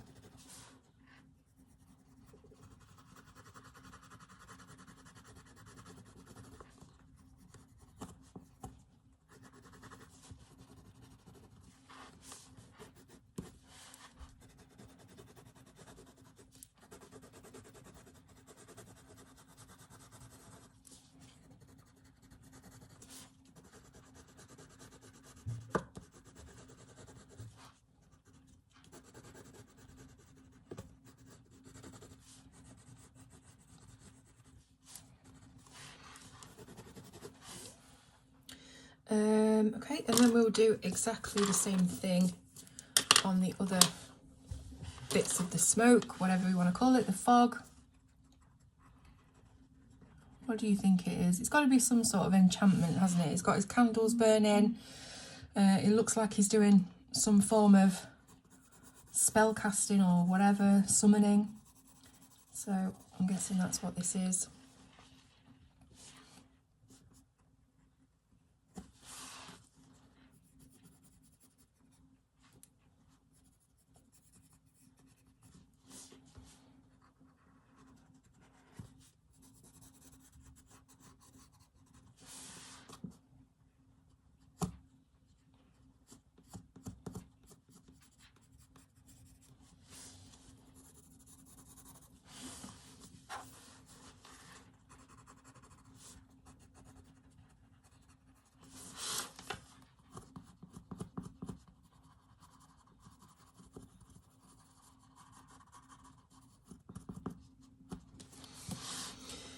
I've got this side.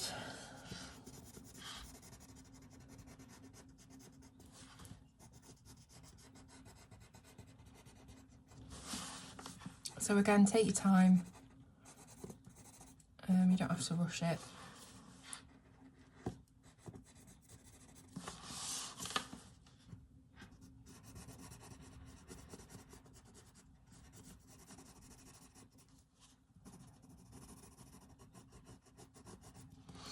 Looks like something toxic has wafted over from the nearest power station, doesn't it?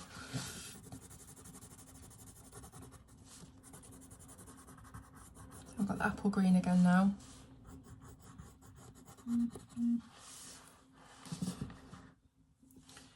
So you may not... What was I going to say? You may not what? I don't know what I was going to say. It just went... I'm getting to the stage of the colour along now where I literally run out of things to talk about.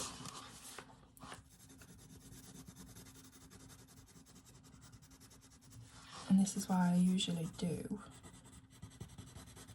music over it when I'm colouring. I am not a great conversationalist.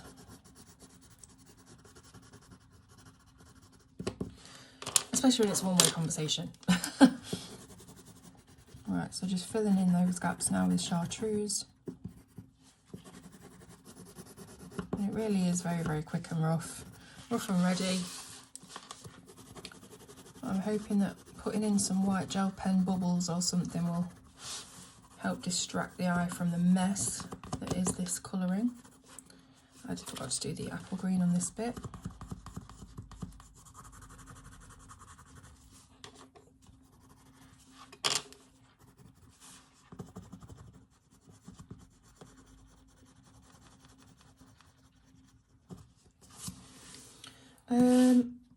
Yep, okay. So as I said, a few white gel pen dots in this should help. Let's grab a gel pen. I've already got some circles and things in here anyway, little magic bubbles, so we'll just go over those.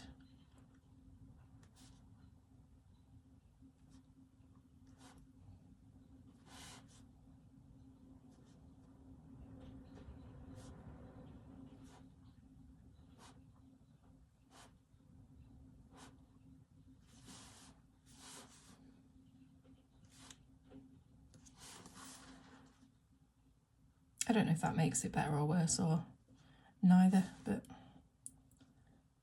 it's a little something.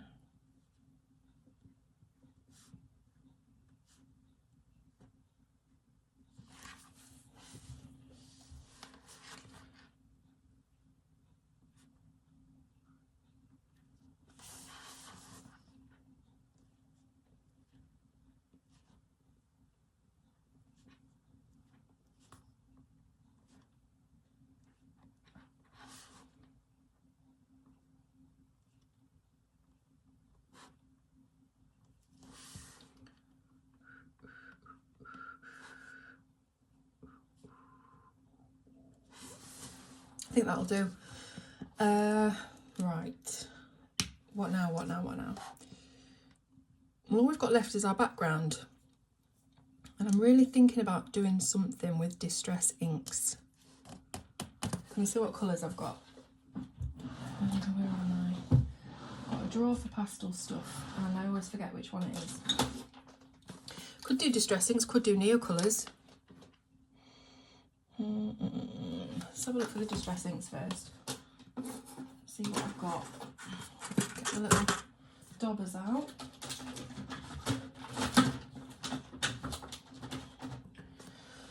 What do I have? I've got a black and I've got a blue, so might be alright with that.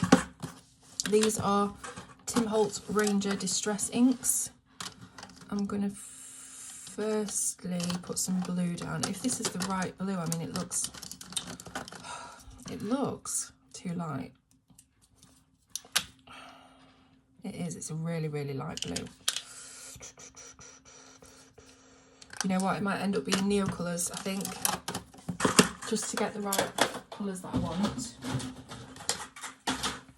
So Caran d'Ache neo colours. Let's see what blues we've got. We have got a really, really dark blue there. What's that one called? That is Prussian blue or Prussian blue. Is this even darker? This is indigo blue. I think that might be even darker. Let's do a swatch. So indigo, Prussian. Yeah, the indigo is really, really dark. But I'm going to keep the Prussian out anyway because I think the indigo might just be too dark to do the whole lot. Let me get a black as well. Where's the black? There we go. All right, so scribble time yet again. I'm gonna put some black in there.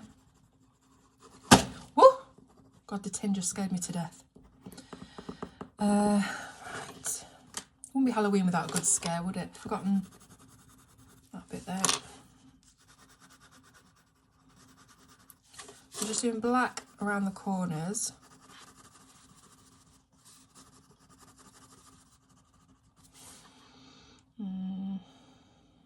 Do I do black down the side as well? I think so.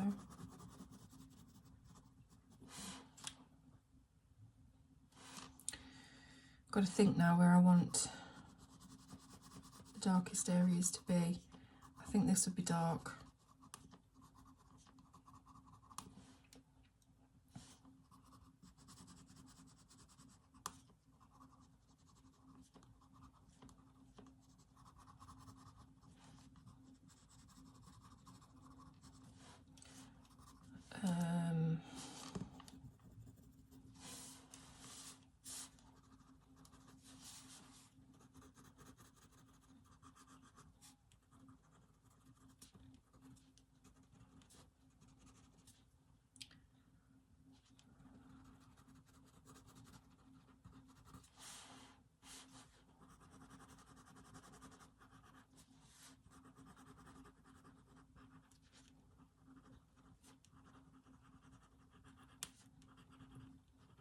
I think that's about what I'm after.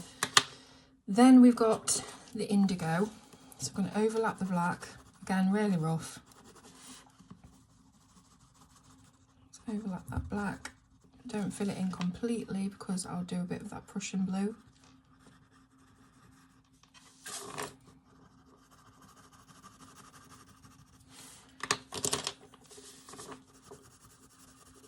Which is still quite dark.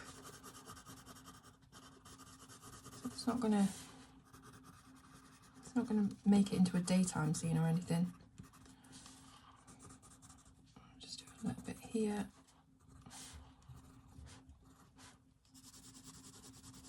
As you can see, the precision is off the scale as usual. All right, really, really roughly blocked that in. Now we need a water brush or a paintbrush and water. Got one here, handily prepared. And let's just fill in some of this Prussian blue first of all. Neo colours are absolutely gorgeous and real fun to use as well. And of course, because this is double-sided and it's quite a thick card, they should go down quite nicely, melt down quite nicely. Really could do with being with being a bit more precise on this, but you know me.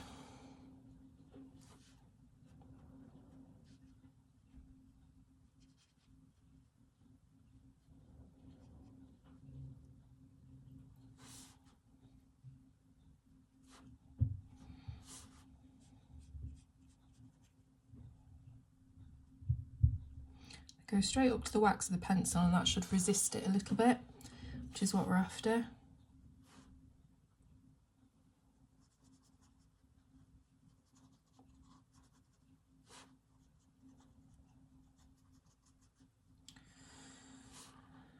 I'm just doing the Prussian blue bits first of all.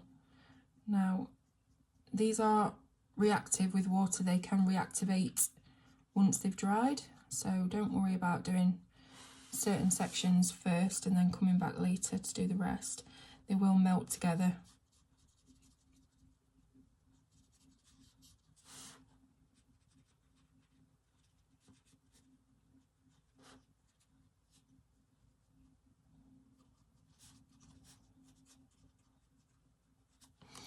Alright, so I think that's all the Prussian blue. Now I'm going to move into the indigo. And a lot of the indigo is smushed in with the black, so it's not going to be like I'm using my hand now, look, as a wiper. It's not going to be, what was I going to say?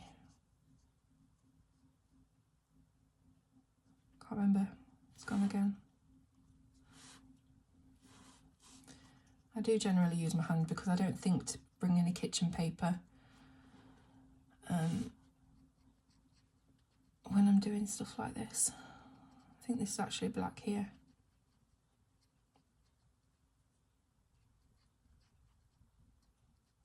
Now, of course, with neo colours, usually you would go in with a second layer. I'm not sure if I'm going to do this on this occasion, because it might be nice and kind of cloud and sky-like just to have those patchy kind of bits in it. Might look like nighttime clouds.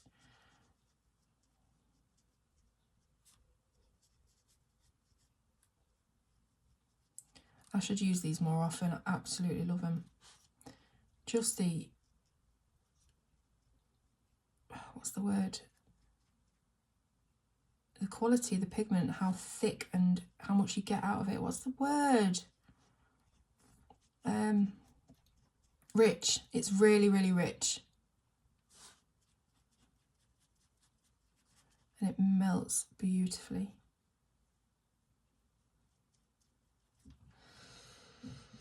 So let's carry on up here with this black. Squeeze a little bit more water down the barrel. And this should now melt in with the indigo, but I can just come back in after that anyway and rework the line.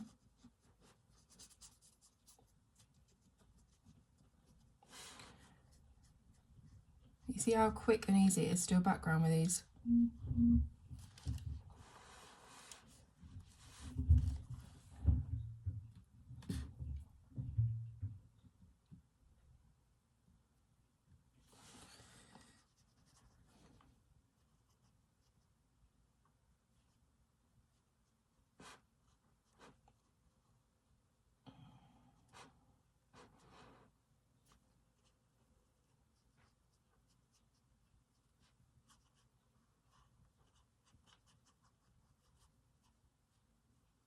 Come right into that.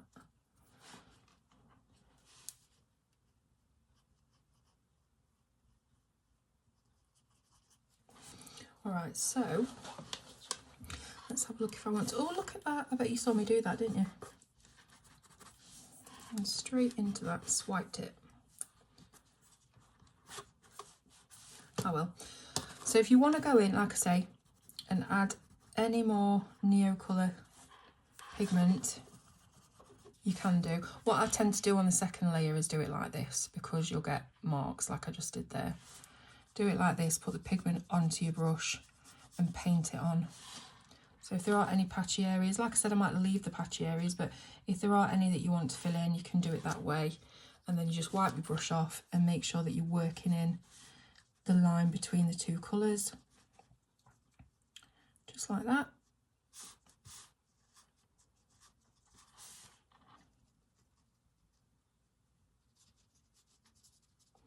But I'm going to call this done, I think. Really like that. Very pleased with how that's turned out. Just going to rework that a little bit. See, this is where you start to lift up the pigment. You've got to be very careful that you don't do that too much. But again, I'm not too bothered because we're going for that look anyway. But I think that's it. We're done.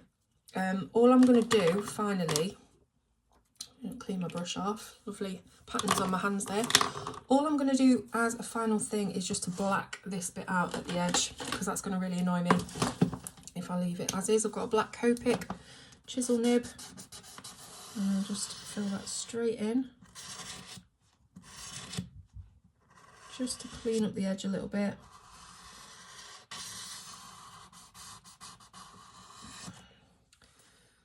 There we go. Page is done. So that is the Festival of Colour in Frights Colour with Claire bit done. I hope you've enjoyed it. I hope it wasn't too boring. But yeah, I'm really pleased with how it's turned out. Let's just have a look out of the glare. I don't know if that makes a difference or not. But yeah, really, really like it. It's cool, and I hope you've enjoyed it. So any comments, please leave them below. We'd love to hear from you. And don't forget to watch all of the other streamers and YouTubers who are involved in this challenge. And I will see you soon on Colour with Claire.